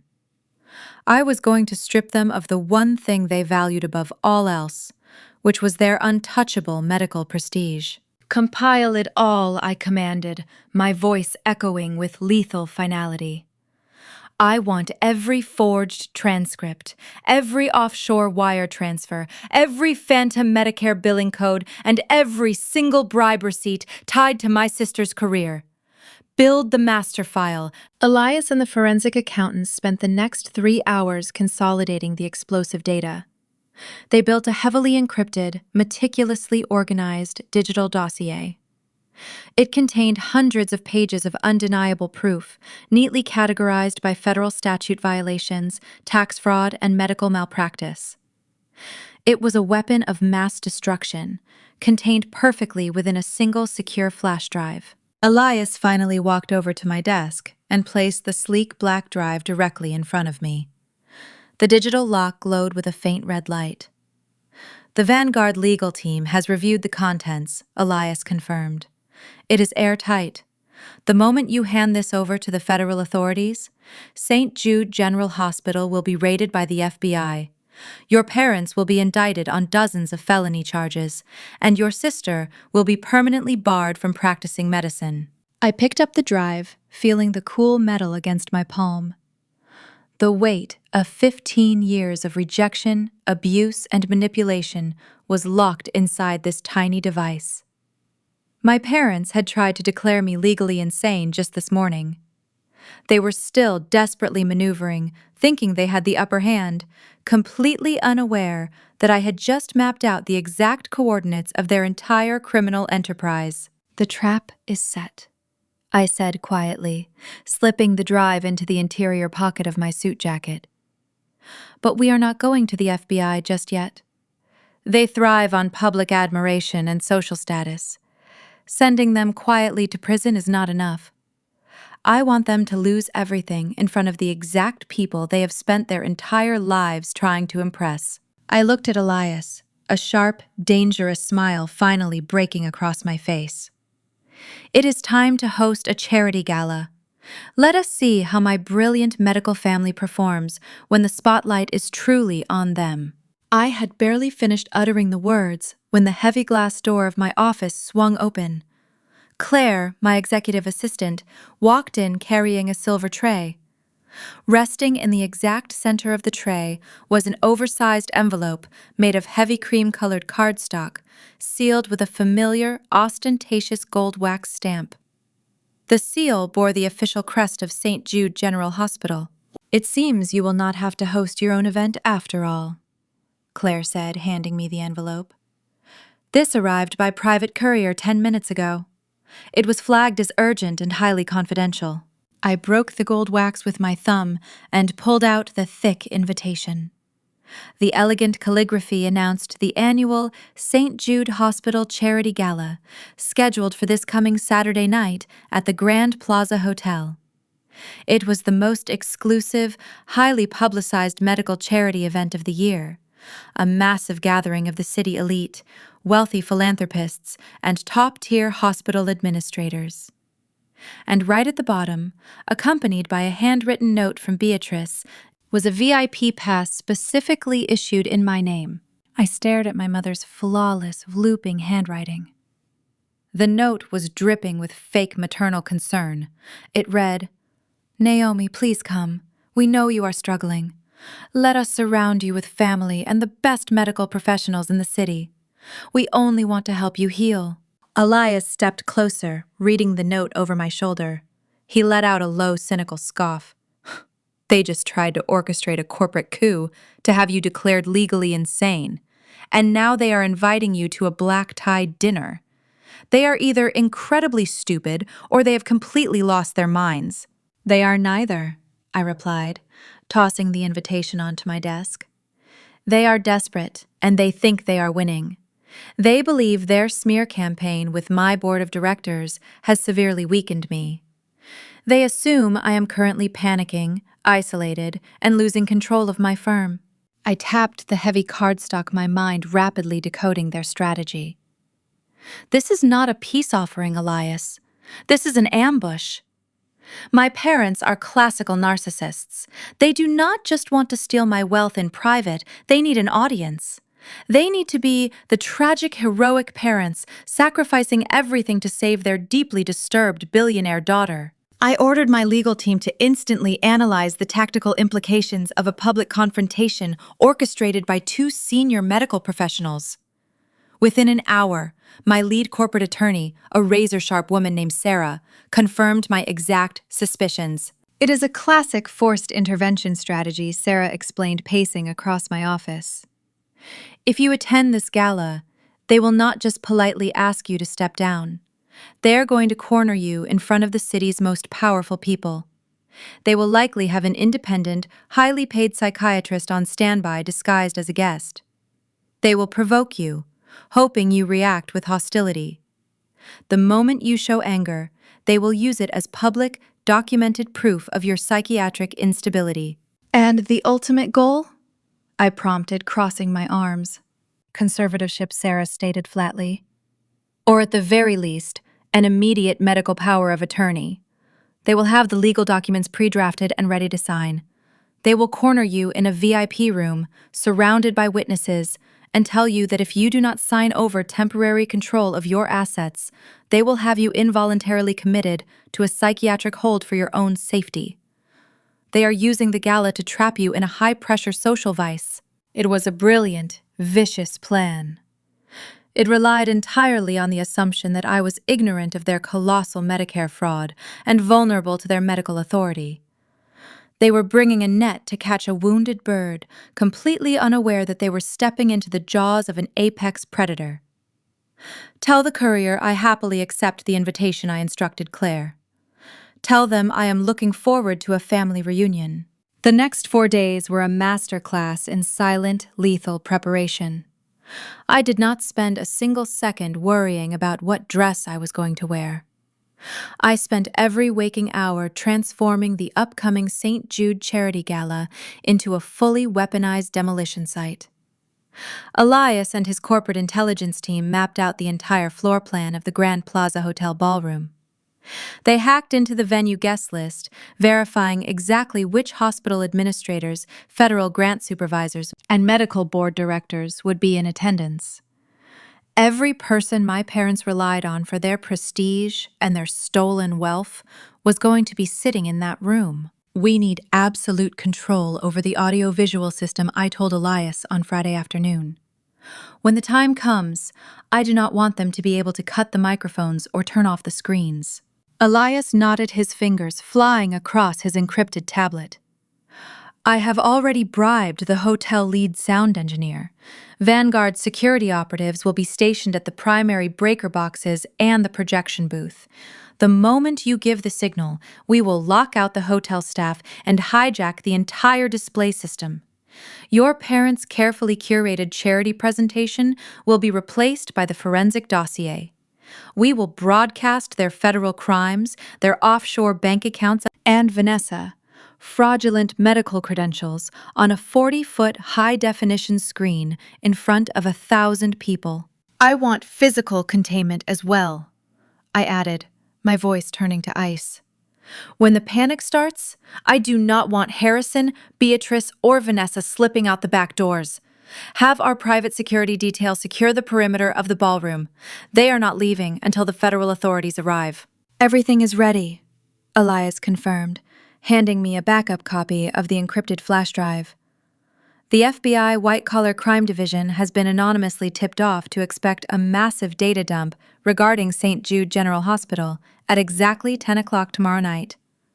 They will have agents waiting blocks away. Saturday evening arrived with a chilling stillness.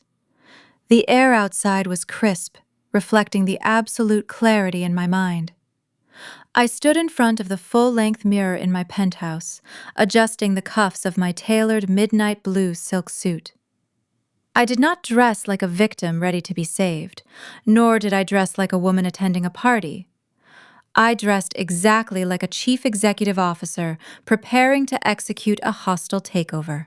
I slipped the encrypted flash drive into my inner pocket, right next to my heart. It felt incredibly heavy, a digital bomb waiting to detonate. 15 years ago, my family threw me out onto the street because I refused to be a pawn in their arrogant medical dynasty. Tonight, I was going to burn that entire dynasty to the ground, and I was going to use their own fire to do it. My phone buzzed with a message from Elias. The car is downstairs. The targets have arrived at the venue. I grabbed my coat and walked out the door without a single look back. The wait was finally over. It was time to go to the gala, but my driver did not pull onto the main avenue leading toward the Grand Plaza Hotel. There was one final, critical piece of groundwork to lay before I stepped into my parents' trap. I tapped the soundproof glass divider and instructed the driver to head toward the industrial district. We were making a highly classified detour to a private, secure lounge tucked beneath one of my corporate properties. Andre was already waiting when I walked into the dimly lit, windowless room. I had Elias intercept him just as he was leaving his laboratory. Andre looked utterly exhausted.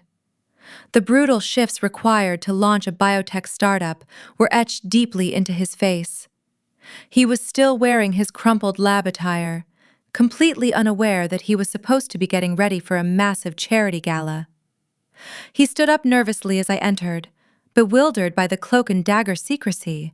"Naomi, what is going on?" Andre asked, his voice tight. "Your security head practically shoved me into a car. Is there an issue with the Vanguard funding? Did the trials hit a compliance snag?" I did not answer immediately. I walked to the heavy oak table in the center of the room and placed an encrypted digital tablet on the wood. I looked at Andre, feeling a rare pang of genuine sympathy. In corporate finance, Collateral damage was an accepted reality. But Andre was a self-made brilliant scientist who operated with deep integrity. He had spent his life trying to cure diseases, and he had no idea he had just married a parasite. "There is an issue with the funding, Andre," I said softly, taking a seat. "But the threat is not coming from the market. Please, sit down." Andre slowly lowered himself into the chair, his eyes darting between my impassive face and the dark screen. I typed in a 12-digit decryption key and pushed the device across the table. The screen illuminated, displaying the master dashboard of the forensic audit. "What you're looking at is a real-time track of your secondary operating accounts over the last 72 hours, I explained. 48 hours ago, automated oversight protocols at Vanguard flagged massive financial irregularities bleeding out of your company. I brought in my top-tier forensic accountants to trace the leak. We expected to find a sophisticated corporate espionage ring. Instead, we found your wife." Andre stared at me, his brow furrowing in deep confusion. "Vanessa, that is impossible. She does not even handle the primary ledger. She just manages the overflow account so I can focus on the lab. There has to be a clerical error. Look at the screen, Andre." I commanded firmly. "Swipe to the second page." He reached out with a trembling hand and swiped the screen.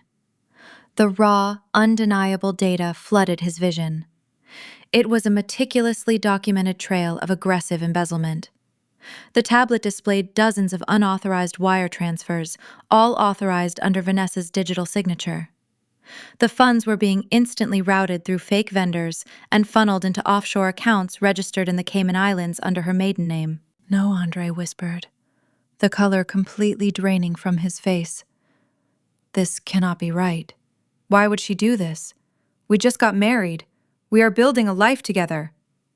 "Swipe again," I instructed.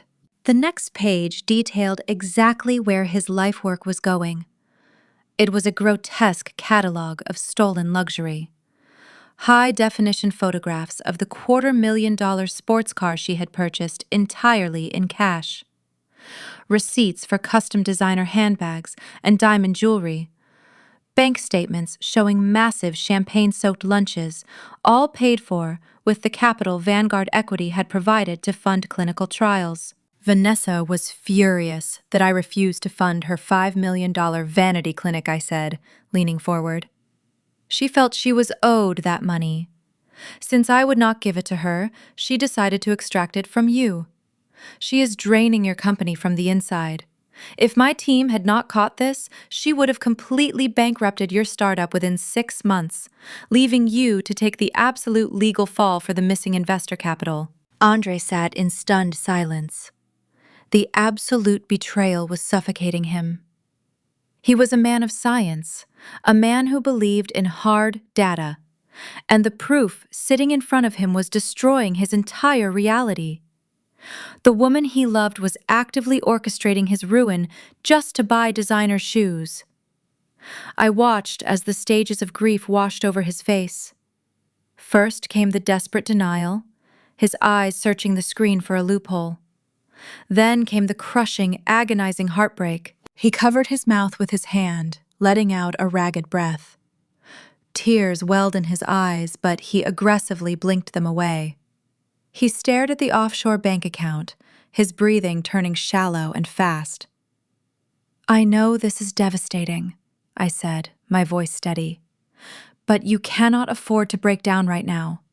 You are holding a lit bomb, and if you do not handle it perfectly, it is going to blow up your entire life." Andre slowly lowered his hand. The heartbreak in his eyes began to crystallize. The sadness was burning away, rapidly replaced by a cold, hardened resolve. He was a self-made man.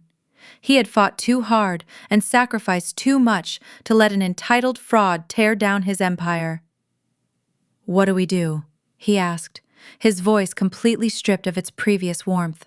"Tonight, you are going to put on a tuxedo and escort your loving wife to the St. Jude Charity Gala," I replied.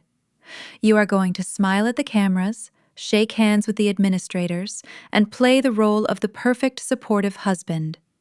You are not going to give her a single hint that you know what she has done." "I am supposed to just stand there and look at her?" Andre asked, his jaw clenching. "You are going to stand there and watch me dismantle her entire world?" I corrected him. "My parents are using this gala to trap me. They are planning a public ambush, but I am hijacking the event. When I trigger the counterstrike, everything comes crashing down. The federal authorities are already positioned to move in. Vanessa is going to lose her medical license and her freedom. But I need you to protect your assets. When the chaos starts, you walk away from her and you do not look back. My legal team will have the divorce papers ready before the night is over." Andre looked at the tablet one last time. Then he looked up at me, his eyes dead and unyielding. "Give me the address for the gala," Andre said. "I will be ready." I nodded, retrieving the tablet from the table. The final piece was now securely in place. I walked back out to my waiting car, the engine purring softly in the concrete garage. The detour was over. Now I was finally ready to go to the party. Even though my car was heading straight for the bright lights of the Grand Plaza Hotel, the real war was being waged through secure cellular networks and encrypted server relays. The alliance I had just forged with Andre in that underground bunker was the final tactical maneuver I needed. He had chosen the brutal, agonizing truth over a comfortable, toxic lie. He chose his life's work over a fraudulent marriage. And the moment I walked out of that room, we initiated a synchronized two-front corporate assault that would leave my family with absolutely nowhere to run. Andre did not waste a single second grieving his shattered reality. The heartbreak I saw in his eyes had instantly calcified into a weaponized surgical focus. While I sat in the back of my Maybach, my encrypted tablet connected directly to Vanguard servers, I watched the digital footprint of Andre executing a scorched earth protocol on his own company. He bypassed standard security protocols and logged directly into the master financial architecture of his biotech startup. Using his ultimate administrative override, he systematically and permanently severed Vanessa's digital access. Every single secondary operating account was instantly frozen. He revoked her emergency proxy status, deleted her clearance codes, and locked her entirely out of the primary banking portals. But Andre was incredibly thorough. He did not just lock the doors to the vault. He triggered a massive internal audit flag, officially reporting the missing capital to the Federal Banking Commission as unauthorized theft. He compiled her offshore routing numbers and flagged them for immediate federal review. Vanessa was currently standing in front of a mirror putting on a diamond necklace and preparing to smile for the society cameras, entirely unaware that the digital vault she had been bleeding dry had just slammed shut, trapping her fingers inside. She now possessed absolutely no liquid capital. The platinum credit cards sitting in her designer purse were completely dead pieces of plastic. While Andre was securing his perimeter and protecting his assets, I was launching an unprecedented, massive offensive of my own. I tapped the screen of my tablet and initiated a highly secure, multi-way video conference. The faces of the Vanguard Equity Board of Directors popped onto the screen, illuminated by the soft glow of their respective offices and luxury homes. Less than a week ago, these same 12 investors were sitting in my boardroom, holding fabricated psychiatric evaluations and threatening to strip me of my title. Tonight, I was going to make them so much money they would never dare question my sanity again. "Arthur," I said, my voice cutting cleanly through the ambient hum of the luxury car. "I am sending a confidential distressed asset file to your secure terminals right now. I need you to open it immediately." I watched as the wealthy, severely risk-averse investors looked down at their screens. I was feeding them the raw, unedited financial autopsy of St. Jude General Hospital. I showed them the staggering federal debt, the hollowed-out research grants, and the massive operational deficits caused by my parents' years of relentless, arrogant embezzlement. What you are looking at is a premier medical institution on the absolute brink of total financial collapse. I explained, my tone strictly transactional and devoid of any familial emotion. The chief of surgery and the head of research have been bleeding it dry to fund their private lifestyles. By Monday morning, when the federal authorities execute their raid, St. Jude will officially default on its primary operational loans. It will be bankrupt, and I want us to buy it, right now. The digital boardroom erupted in chaotic, overlapping voices. Buying a collapsing hospital involved an astronomical amount of risk, and these men despised risk.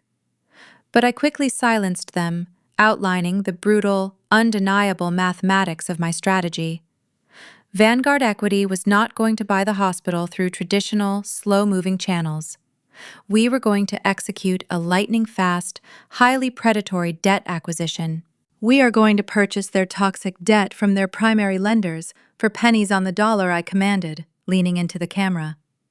We will inject a massive high-interest emergency liquidity line to keep the lights on through the weekend. By executing this move tonight, Vanguard Equity instantly becomes the primary secured creditor of St. Jude General Hospital. When the federal indictments drop and the hospital goes into receivership, we will legally possess the absolute right to liquidate the board of directors, seize the prime urban real estate, and completely restructure the institution from the ground up. Arthur stared at the screen, his sharp financial instincts rapidly calculating the profit margins. The sheer ruthlessness of the play was intoxicating to them. They were not just acquiring a failing hospital, they were acquiring a massive federally backed medical infrastructure for a tiny fraction of its true market value. It was the corporate equivalent of a hostile takeover, disguised perfectly as a financial rescue mission. We have a 20-minute window before the charity gala officially begins, I stated, checking my watch.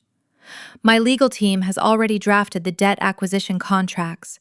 The primary lenders are panicking behind the scenes and are eager to offload the toxic loans before the market opens on Monday.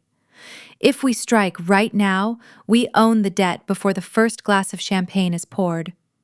The vote was absolutely unanimous. The Vanguard legal department operated with terrifying mechanical efficiency.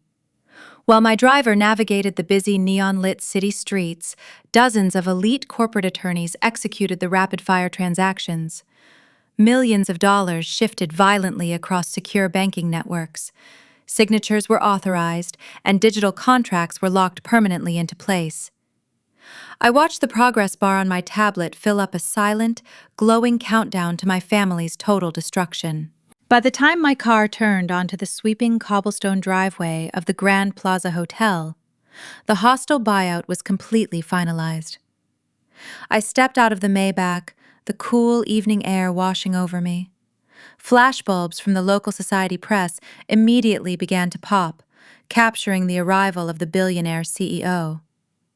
I smoothed the lapels of my dark silk suit, a cold, untouchable smile gracing my lips. My parents were waiting inside, desperately holding on to a fabricated psychiatric intervention, believing they held the ultimate medical authority. They had no idea that while they were busy getting dressed, I had just bought the entire hospital right out from under them. I walked through the towering gilded doors of the Grand Plaza Hotel ballroom, the melodic notes of a live string quartet instantly washing over me. The room was a masterclass in aggressive old money opulence. Crystal chandeliers the size of small cars hung from the vaulted frescoed ceilings, casting a warm, expensive glow over a sea of designer tuxedos and couture evening gowns. Waiters in pristine white gloves circulated flawlessly through the crowd, carrying silver trays loaded with vintage champagne and imported caviar. This was the absolute apex of the city's medical and political elite. Federal grant supervisors, wealthy philanthropists, powerful hospital administrators, and top-tier politicians were all clustered together, trading favors and fiercely protecting their social capital. I moved through the crowded floor with the silent, predatory grace of a shark gliding through a shallow reef. The guests parted instinctively as I approached, their eyes drawn to the sharp, unapologetic cut of my midnight blue silk suit. I did not carry a decorative clutch or an evening handbag. My hands were entirely empty, except for a single, heavy red envelope held loosely in my right grip. Inside that red envelope was not a generous charitable donation or a silent plea for forgiveness. It was a legally binding notice of debt acquisition, immediate corporate foreclosure, and a comprehensive summary of federal indictments, printed cleanly on Vanguard equity letterhead. It was the physical, undeniable manifestation of my family's total destruction. Through the shifting, glittering crowd, I finally spotted my targets. Harrison and Beatrice were holding court near a massive, towering ice sculpture carved into the shape of the medical caduceus at the exact center of the room.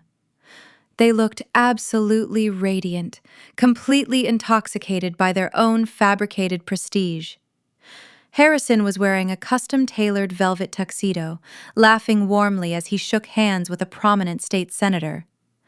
Beatrice stood beside him in a sweeping emerald silk gown, gently resting her hand on the arm of the city chief medical examiner. They were playing the roles of benevolent, dedicated healers, flawlessly, soaking in the endless admiration of the room. Standing just a few feet away from them, sipping expensive champagne and forcing a bright plastic smile, was Vanessa. She was wearing a stunning diamond necklace that I knew for an absolute fact was purchased with stolen federal pediatric research funds.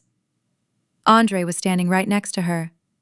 He looked impeccably handsome in his tailored tuxedo, playing the role of the supportive, loving husband to perfection. But when he met my gaze across the room for a fraction of a second, his eyes were completely dead and void of any warmth. He gave a microscopic nod, signaling that his assets were entirely locked and he was fully prepared for the fallout. The perimeter was entirely secure. My private security detail had already locked down the ballroom exits. The melodic music of the string quartet suddenly stopped, replaced by the sharp, authoritative tapping of a microphone. The low, sophisticated murmur of the ballroom fell into a hushed, respectful silence as everyone turned their attention toward the main stage. Harrison was standing alone at the large mahogany podium, flanked by two massive, high-definition projection screens, displaying the gold St. Jude Hospital crest. He gripped the edges of the podium with both hands, projecting a manufactured aura of deep paternal gravity. The trap was springing exactly as my corporate legal team had predicted. "Thank you all for being here tonight," Harrison began, his voice echoing smoothly and powerfully through the high-end audio system. "We are gathered in this beautiful room to celebrate the life-saving work and the enduring legacy of St. Jude General Hospital. But before we discuss our charitable goals for the upcoming year, I must address a deeply personal, incredibly painful matter, a matter of family."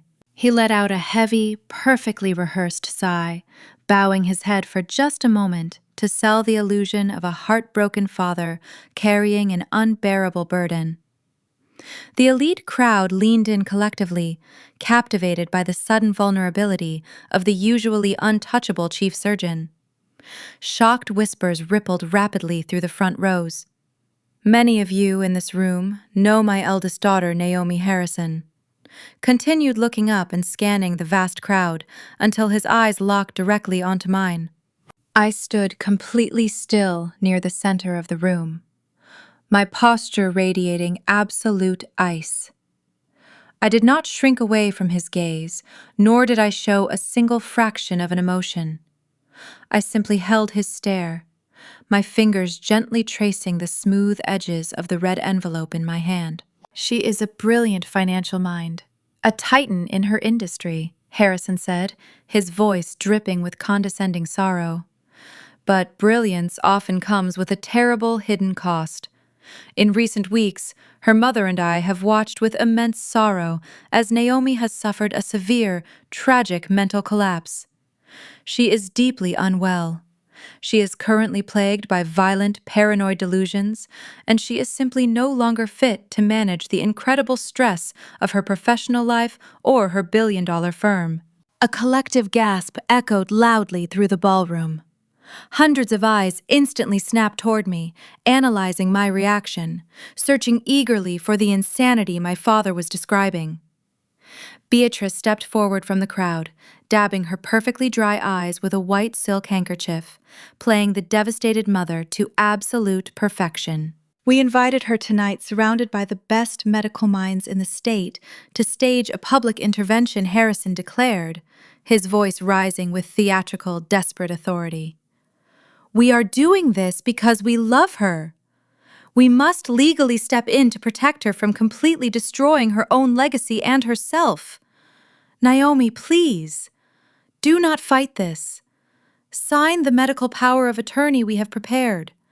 Let your family save you. He gestured grandly toward a small table near the stage, where a prominent, highly paid independent psychiatrist was standing nervously next to a thick stack of legal documents. The entire room held its collective breath, waiting for the billionaire CEO to shatter under the immense social pressure, waiting for the screaming match that would legally validate her supposed insanity. I did not scream. I did not argue. I simply smiled a cold, lethal curve of my lips and began a slow, deliberate walk directly toward the main stage, the red envelope held tightly in my hand. The rhythmic click of my heels against the polished marble floor echoed like a metronome, counting down to an execution. The massive ballroom remained utterly silent, the elite crowd holding their collective breath, eagerly waiting for the psychotic break my father had just promised them. Hundreds of eyes tracked my every movement. I did not walk toward the small table where the highly paid independent psychiatrist was waiting with his trap of legal documents. I walked right past the center of the stage. Harrison frowned, his manufactured mask of paternal sorrow slipping for a fraction of a second as he realized I was not blindly following his carefully written script. I headed directly for the primary audiovisual control console, situated on a raised, shadowed platform just to the right of the main stage. The hotel lead sound engineer was standing nervously behind the massive, illuminated mixing board. As I approached, he looked over my shoulder, made direct eye contact with one of my Vanguard security operatives stationed strategically by the emergency exit, and smoothly stepped entirely away from the controls. Elias had paid him perfectly. The digital console was completely mine. I reached into the interior pocket of my midnight blue silk jacket, ignoring the red envelope in my right hand for a moment, and pulled out the sleek black flash drive. I plugged it directly into the master projection port. I did not need to navigate complex menus or ask for permission. My corporate intelligence team had coded the drive to execute an immediate, aggressive, and highly visible override of the entire hotel system. The two 40-foot high-definition screens flanking Harrison flickered violently, emitting a low electronic hum. The pristine gold-embossed crest of St. Jude General Hospital vanished in an instant. In its place, the massive, undeniable architecture of a federal crime syndicate illuminated the ballroom in a harsh, unforgiving white light. The screens displayed the Vanguard Equity Forensic Audit Master Dashboard. Colossal red graphs detailed millions of dollars bleeding out of federal research funds. Scanned copies of forged Medicare billing signatures flashed in rapid, damning succession. At the very top of both screens, in bold, unavoidable text, were the words "Confidential Forensic Audit" and "Ongoing Federal Theft Allegations." A wave of genuine, horrified shock rolled violently through the crowd. This was an audience comprised of state politicians, federal grant supervisors, and wealthy legacy donors. They were looking directly at their own tax money and charitable contributions stolen and meticulously routed into offshore shell accounts. The silence shattered, replaced by gasps of absolute outrage. Harrison spun around, his face draining of all color as he stared up at the massive screens. His jaw went completely slack. The expensive velvet tuxedo suddenly looked like a cheap, ill-fitting costume. He looked like a man who had just stepped off a cliff and was finally realizing there was no ground beneath his feet. I picked up a spare wireless microphone from the control console, flicked the power switch, and walked slowly up the short flight of stairs onto the main stage. I stopped just a few feet away from my father. He instinctively reached for his own microphone on the mahogany podium, opening his mouth to issue a panicked command to hotel security to cut the feed, but I spoke first. My voice cut through the massive concert speakers, ringing with an absolute, unshakable authority that completely dominated the room. "Do not even think about touching that microphone, Harrison," I commanded, the sheer, icy force of my tone, freezing him perfectly in place. You wanted an audience tonight. You wanted a grand stage. You wanted to publicly discuss my mental fitness to manage my corporate assets. So let us talk about how exactly you manage yours. I turned my back on my father, completely dismissing his medical authority, and faced the sea of terrified, captivated elites. My father just stood before you and declared that I am suffering from severe paranoid delusions. I said, my voice echoing relentlessly off the vaulted frescoed ceilings. He told you I am disconnected from reality, but the financial documents currently displayed on the screens behind me are very real. They are the undeniable result of a 72-hour forensic audit conducted by the most ruthless financial investigators on Wall Street. What you are looking at is not a charity presentation.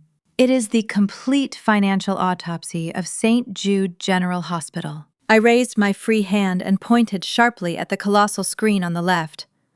Over the last 10 years, the chief surgeon and the head of research have operated a highly sophisticated, deeply entrenched Medicare fraud ring.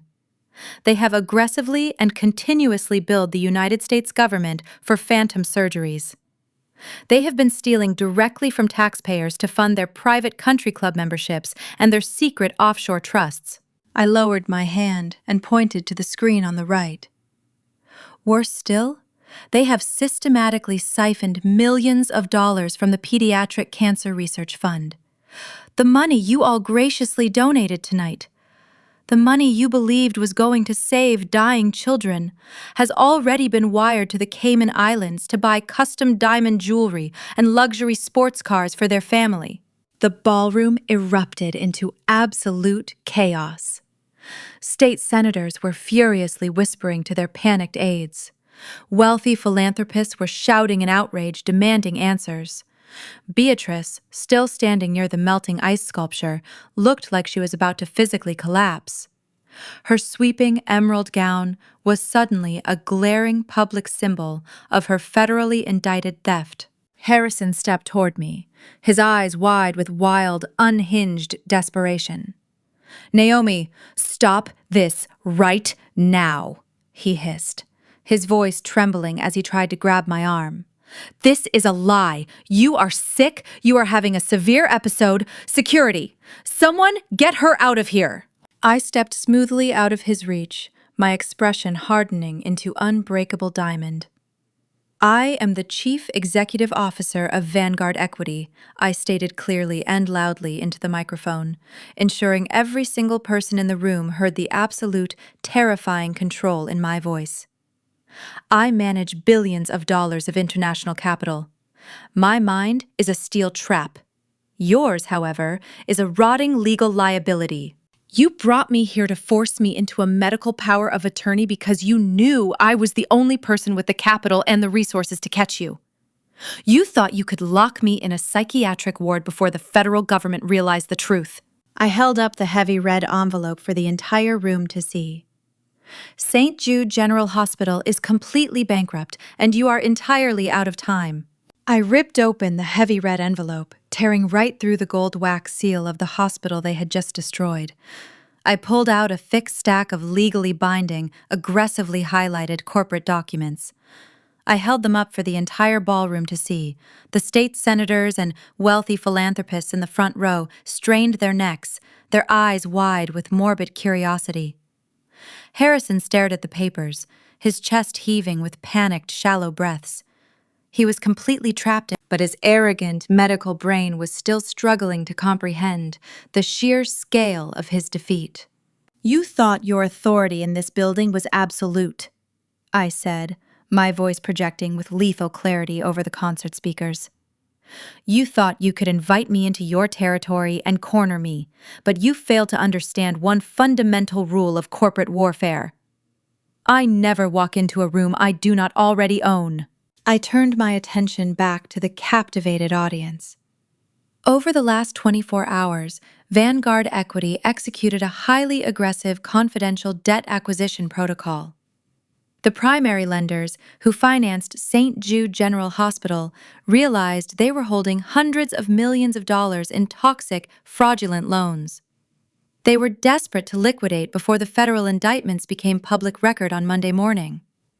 So I bought them. I leveraged the full weight of my firm and bought every single outstanding loan, every mortgage on every building, every clinical research laboratory, and every surgical theater inside those walls. I bought it all, for pennies on the dollar. The silence in the room was absolute. The string quartet had long since fled the stage. The waiters stood frozen against the gilded walls, their silver trays completely forgotten. Harrison took a weak, trembling step backward, his back colliding heavily with the mahogany podium. He gripped the edges to keep himself from collapsing to the floor. "As of 8 o'clock this evening," I announced, letting the words hang heavily in the air, "Vanguard Equity is the sole secured creditor of St. Jude General Hospital.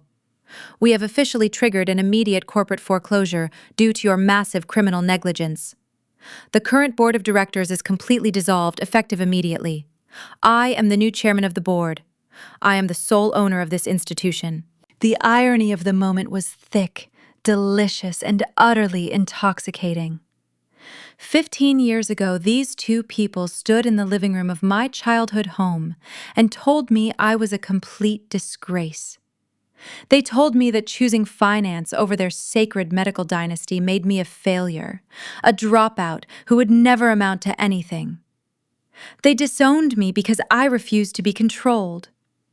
Now they were standing on a stage they no longer owned, staring at the billionaire who held their entire professional existence in the palm of her hand. I glanced briefly toward the center of the ballroom.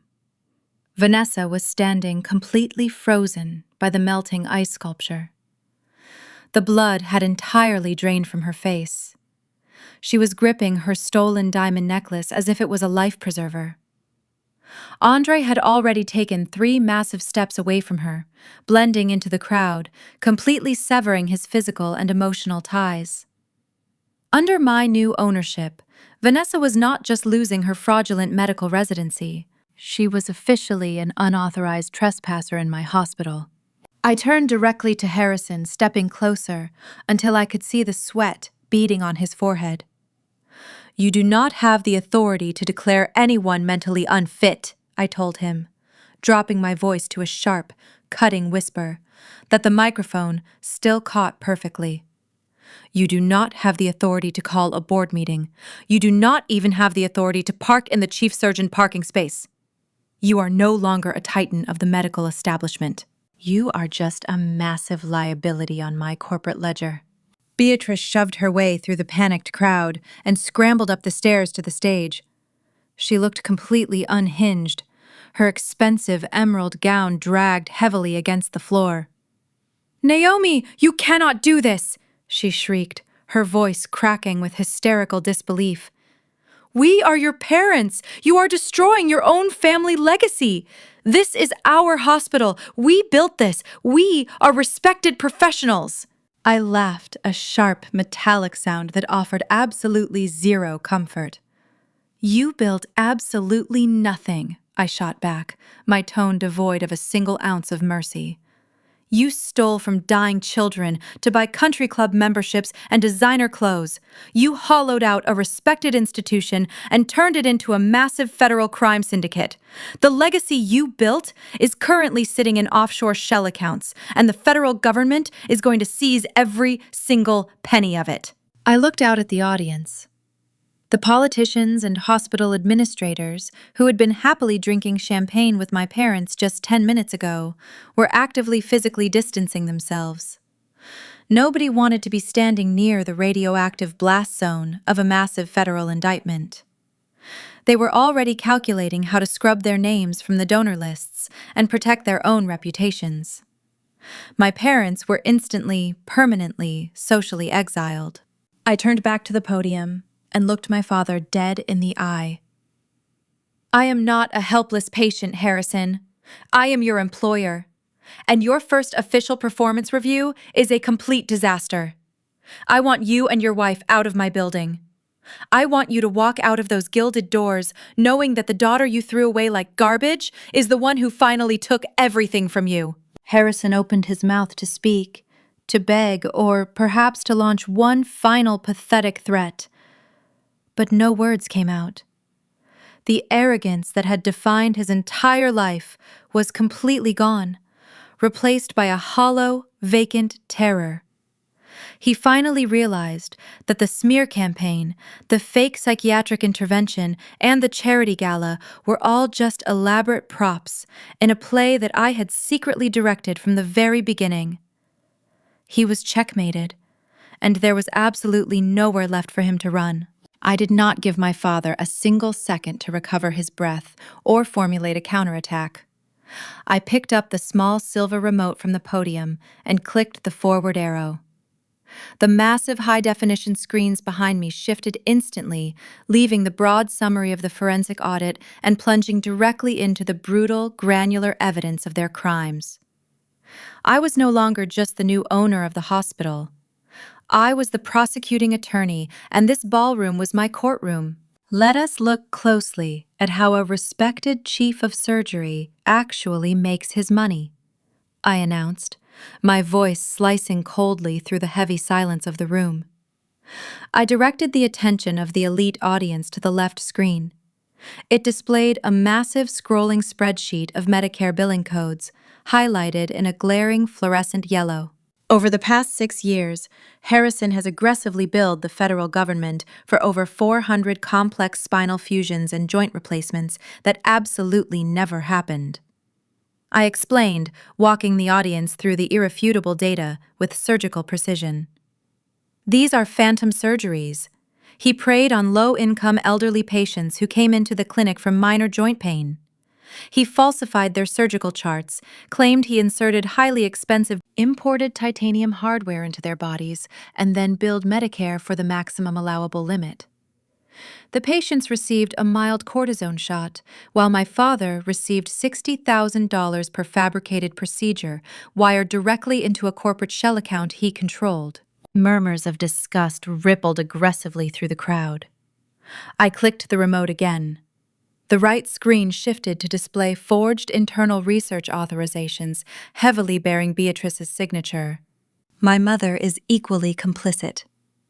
I continued my gaze, locking onto Beatrice, who was now trembling visibly, her hands covering her mouth in sheer horror.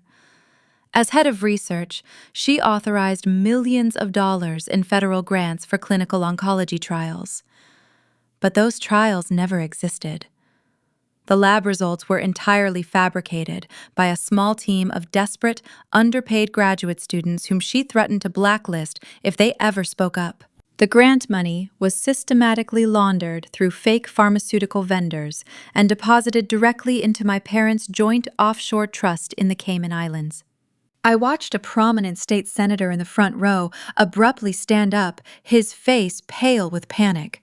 He aggressively buttoned his suit jacket and marched directly toward the exit, his aides practically running to keep up with him. He knew exactly what this meant. Anyone caught standing in the blast radius of a federal medical fraud scheme of this magnitude would see their political career evaporate overnight. Other wealthy donors immediately began to follow his lead, inching toward the heavy mahogany doors. The social execution of my parents was happening in real time, but I was not entirely finished. I had one more fraudulent asset to completely liquidate. I clicked the remote one final time. Both 40-foot screens suddenly displayed a side-by-side comparison. On the left was a set of dismal failing medical school entrance exams and abysmally low clinical residency scores. On the right was a series of highly redacted bank wire transfers, each totaling hundreds of thousands of dollars. For my entire life, my parents told anyone who would listen that their youngest daughter, Vanessa, was a medical prodigy. I said, my voice dripping with absolute contempt. They paraded her around as the golden child, the brilliant heir to the family dynasty, while they treated me like a financial disappointment. But the golden child is nothing more than a very expensive lie. I pointed directly at Vanessa, who was standing frozen in the middle of the rapidly thinning crowd. Every single person remaining in the ballroom turned to stare at her. The stolen diamond necklace rested heavily against her collarbone, a glaring beacon of her unearned privilege. Vanessa did not earn her medical degree, I stated, ensuring every single syllable echoed loudly across the room. Her test scores were an absolute disaster. She failed her clinical boards twice. The only reason she is wearing a white coat today is because Harrison and Beatrice took $750,000 of stolen pediatric cancer research money and bribed the medical admissions board. They bought her residency slot in cash. She is a completely incompetent doctor operating on human beings, propped up entirely by a foundation of federal fraud. Vanessa let out a sharp, breathless sob, staggering backward as if I had physically struck her. She looked frantically around the room, desperately searching for Andre to save her, to offer a reassuring hand or a defensive shield. But Andre was entirely gone. He had already slicked out the side exit, leaving her completely alone to face the catastrophic consequences of her fabricated life. I turned my back on my sister and focused entirely on the two people standing on the stage with me. Harrison was leaning heavily against the podium, a broken, defeated shell of the tyrant who had terrorized me for decades. Beatrice was openly weeping, her carefully crafted high society image completely shattered. As the chairman of the board and the sole owner of Vanguard Equity, I have a fiduciary duty to protect this institution from criminal liability. I declared, raising my voice to deliver the final, lethal blow. Therefore, Harrison and Beatrice, your employment at St. Jude General Hospital is permanently terminated, effective this exact second. Your medical privileges are completely revoked. Your key cards have already been deactivated by my security team. You are strictly forbidden from entering any clinical space, any surgical theater, or any administrative office in this building. If you attempt to access patient files or hospital funds, you will be arrested for corporate espionage. Harrison slowly looked up at me, his eyes bloodshot and pleading. Naomi, please, he rasped, his voice barely a whisper over the microphone. The scandal, the police. We can handle this internally. We can negotiate a retirement package. I smiled, a terrifying, emotionless expression that finally mirrored the absolute coldness he had shown me my entire life. There is absolutely nothing left to negotiate, Harrison, I replied smoothly. Vanguard Equity does not cover up federal crimes to protect toxic families. We expose them to protect our investments. You are talking about internal scandal and police intervention, but you are thinking far too small. I leaned directly into the microphone, my eyes locking onto his terrified face. The local police are not coming for you. Exactly 2 hours before I walked into this ballroom, my corporate attorneys transmitted the entire unredacted forensic audit, along with all of your offshore routing numbers and forged signatures, directly to the United States Department of Justice. The Federal Bureau of Investigation is not investigating you. They are actively mobilizing. The trap has already snapped shut. The heavy, suffocating silence that followed my announcement was absolute. The word FBI hung in the air like a localized explosive device, and every single person remaining in the ballroom was desperately trying to avoid the shrapnel. Harrison stared at me with vacant, glassy eyes, his arrogant medical mind completely short-circuiting under the sheer, undeniable weight of federal prison time. Beatrice had collapsed onto the steps of the stage, her emerald silk gown pooling around her like a toxic spill, sobbing uncontrollably into her trembling hands. They were entirely broken. But the demolition of this fraudulent family was not yet complete. I had promised my ally his own moment of absolute retribution. From the shadowed corridor near the emergency exit, a solitary figure emerged. The rhythmic, confident sound of his footsteps echoed sharply against the polished marble floor, cutting directly through the chaotic murmurs of the fleeing elite. It was Andre.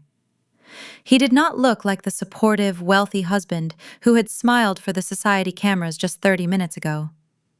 He looked like an executioner.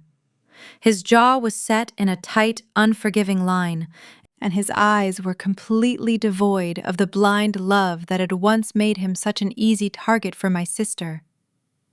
He bypassed the panicked crowd, walked directly up the short flight of stairs, and stood shoulder to shoulder with me on the main stage. The visual impact of our alliance hit Vanessa like a physical blow. She let out a strangled, pathetic gasp. Her eyes darted wildly between me and her husband, the horrifying realization finally piercing through her dense, lifelong entitlement. She had spent years manipulating Andre, draining his accounts and laughing behind his back, fully believing he was too deeply in love with her to ever notice the missing capital. Seeing him standing in solidarity with the woman she despised more than anyone else in the world shattered her completely. Andre, she pleaded, her voice cracking into a shrill, desperate whine. She stumbled forward, abandoning the melting ice sculpture, her high heels catching clumsily on the hem of her expensive gown. Andre, please, tell them this is a lie. Tell them Naomi is crazy. You know me. We are a team. We are going to build a life together. You have to stop her. Andre did not move a single inch. He did not reach out to catch her as she stumbled to the edge of the stage. He simply looked down at her with a terrifying clinical detachment. He reached into the breast pocket of his tailored tuxedo and pulled out a thick, folded manila envelope. He did not hand it to her with any trace of sorrow or hesitation. He tossed it forcefully, letting it land with a heavy thud right at her feet on the hardwood floor of the stage. Those are expedited divorce papers, Andre stated, his voice ringing out clearly over the open microphone, ensuring the remaining audience heard every single humiliating syllable. I signed them in a secure underground conference room 20 minutes ago. You have 48 hours to remove your personal belongings from my property before my private security firm physically throws them onto the street. Vanessa stared down at the manila envelope as if it were a venomous snake. No, she whispered, her hands frantically flying up to clutch her stolen diamond necklace. No, you cannot do this. We are married. We are legally protected. You love me. I loved a completely fabricated illusion, Andre countered his tone. Absolute zero. I loved a dedicated, brilliant surgeon who wanted to change the world. I did not love a parasitic fraud who bought her medical degree with stolen cancer research funds. But the divorce is honestly the absolute least of your problems tonight, Vanessa. He leaned forward, placing his hands firmly on the mahogany podium, commandeering the room just as effectively as I had. When Naomi presented me with the initial forensic audit of your family, I refused to believe it. I defended you. But then I initiated a massive internal audit of my own biotech firm. I authorized a deep dive into every single account you had emergency proxy access to. Vanessa violently flinched, all the remaining color instantly draining from her face. She tried to take a step backward, desperately wanting to flee the ballroom, but her legs completely gave out. She collapsed onto her knees, the heavy diamond necklace dragging her down. "You stole $2.4 million from my primary venture capital accounts over the last 18 months, Andre announced, his voice vibrating with barely contained righteous fury. "You routed my startup capital through a series of complex shell corporations, funneling it directly into your own private offshore trusts. You were bleeding my company dry while smiling in my face and sleeping in my bed. You used my life's work to finance your designer wardrobe and your fraudulent social standing. Andre, I can explain."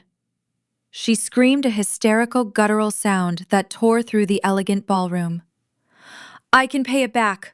I will borrow it from my parents. We can fix this." "Your parents are completely bankrupt," Andre fired back, his voice slicing through her pathetic lies.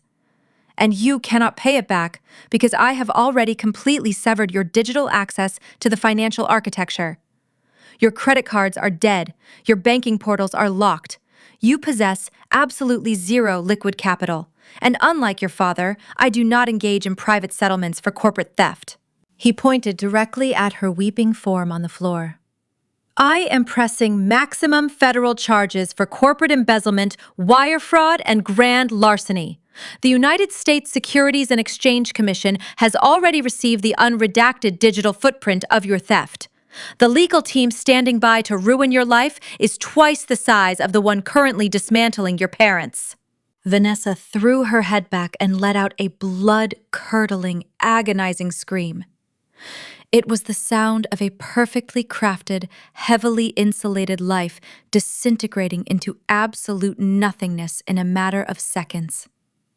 She frantically tore at her own hair, her manicured nails digging into her scalp as she wailed uncontrollably. The wealthy philanthropists who had praised her surgical skills just an hour ago were now staring at her with undisguised disgust, watching a spoiled, parasitic fraud finally face reality. She had lost her wealthy, devoted husband. She had lost her stolen millions. And her fraudulent medical career was completely exposed to the highest levels of the state government. She was nothing more than a ruined, exposed thief sitting on a hardwood floor, wearing stolen diamonds she could no longer afford to pawn. Harrison and Beatrice watched the total, chaotic collapse of their golden child from just a few feet away.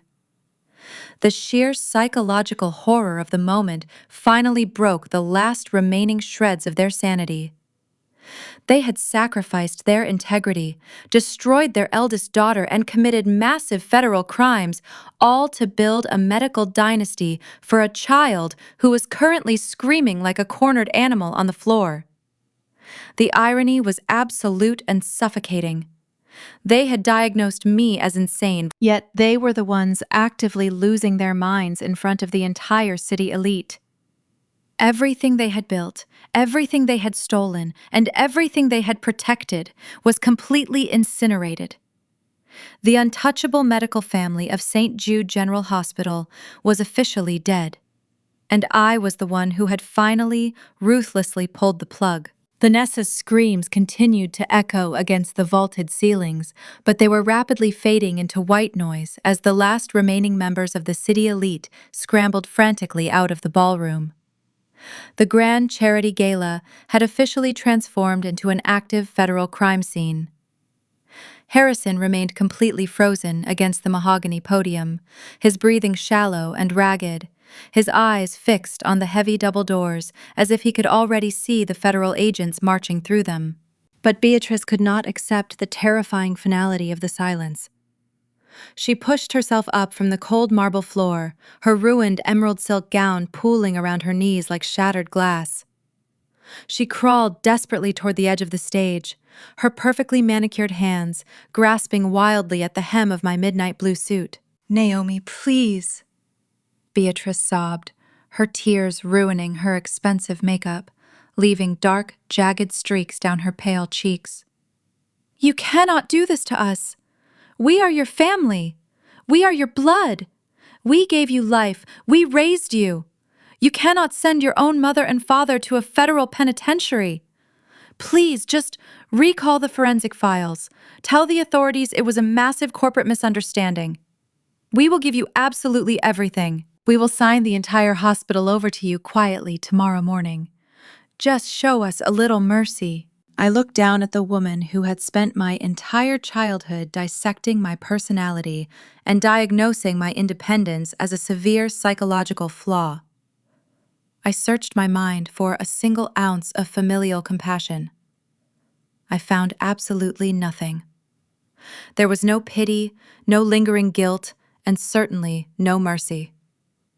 I smoothly stepped back, pulling the luxurious fabric of my suit right out of her desperate, grasping hands.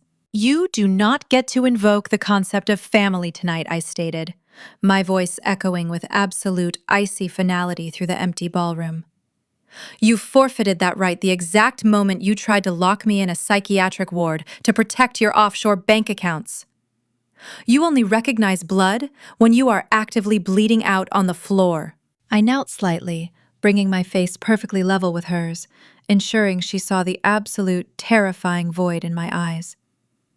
10 years ago, you told me I was a defect. Tonight, this defect just revoked your medical licenses. I stood up abruptly, signaling my private security detail stationed at the exits. Elias and 4 heavily armed Vanguard guards marched down the center aisle, their boots clicking rhythmically against the floor. Remove these unauthorized individuals from my property, I commanded, refusing to look at my parents again. Escort them directly to the main lobby entrance. The federal authorities are waiting for them on the cobblestone driveway right now.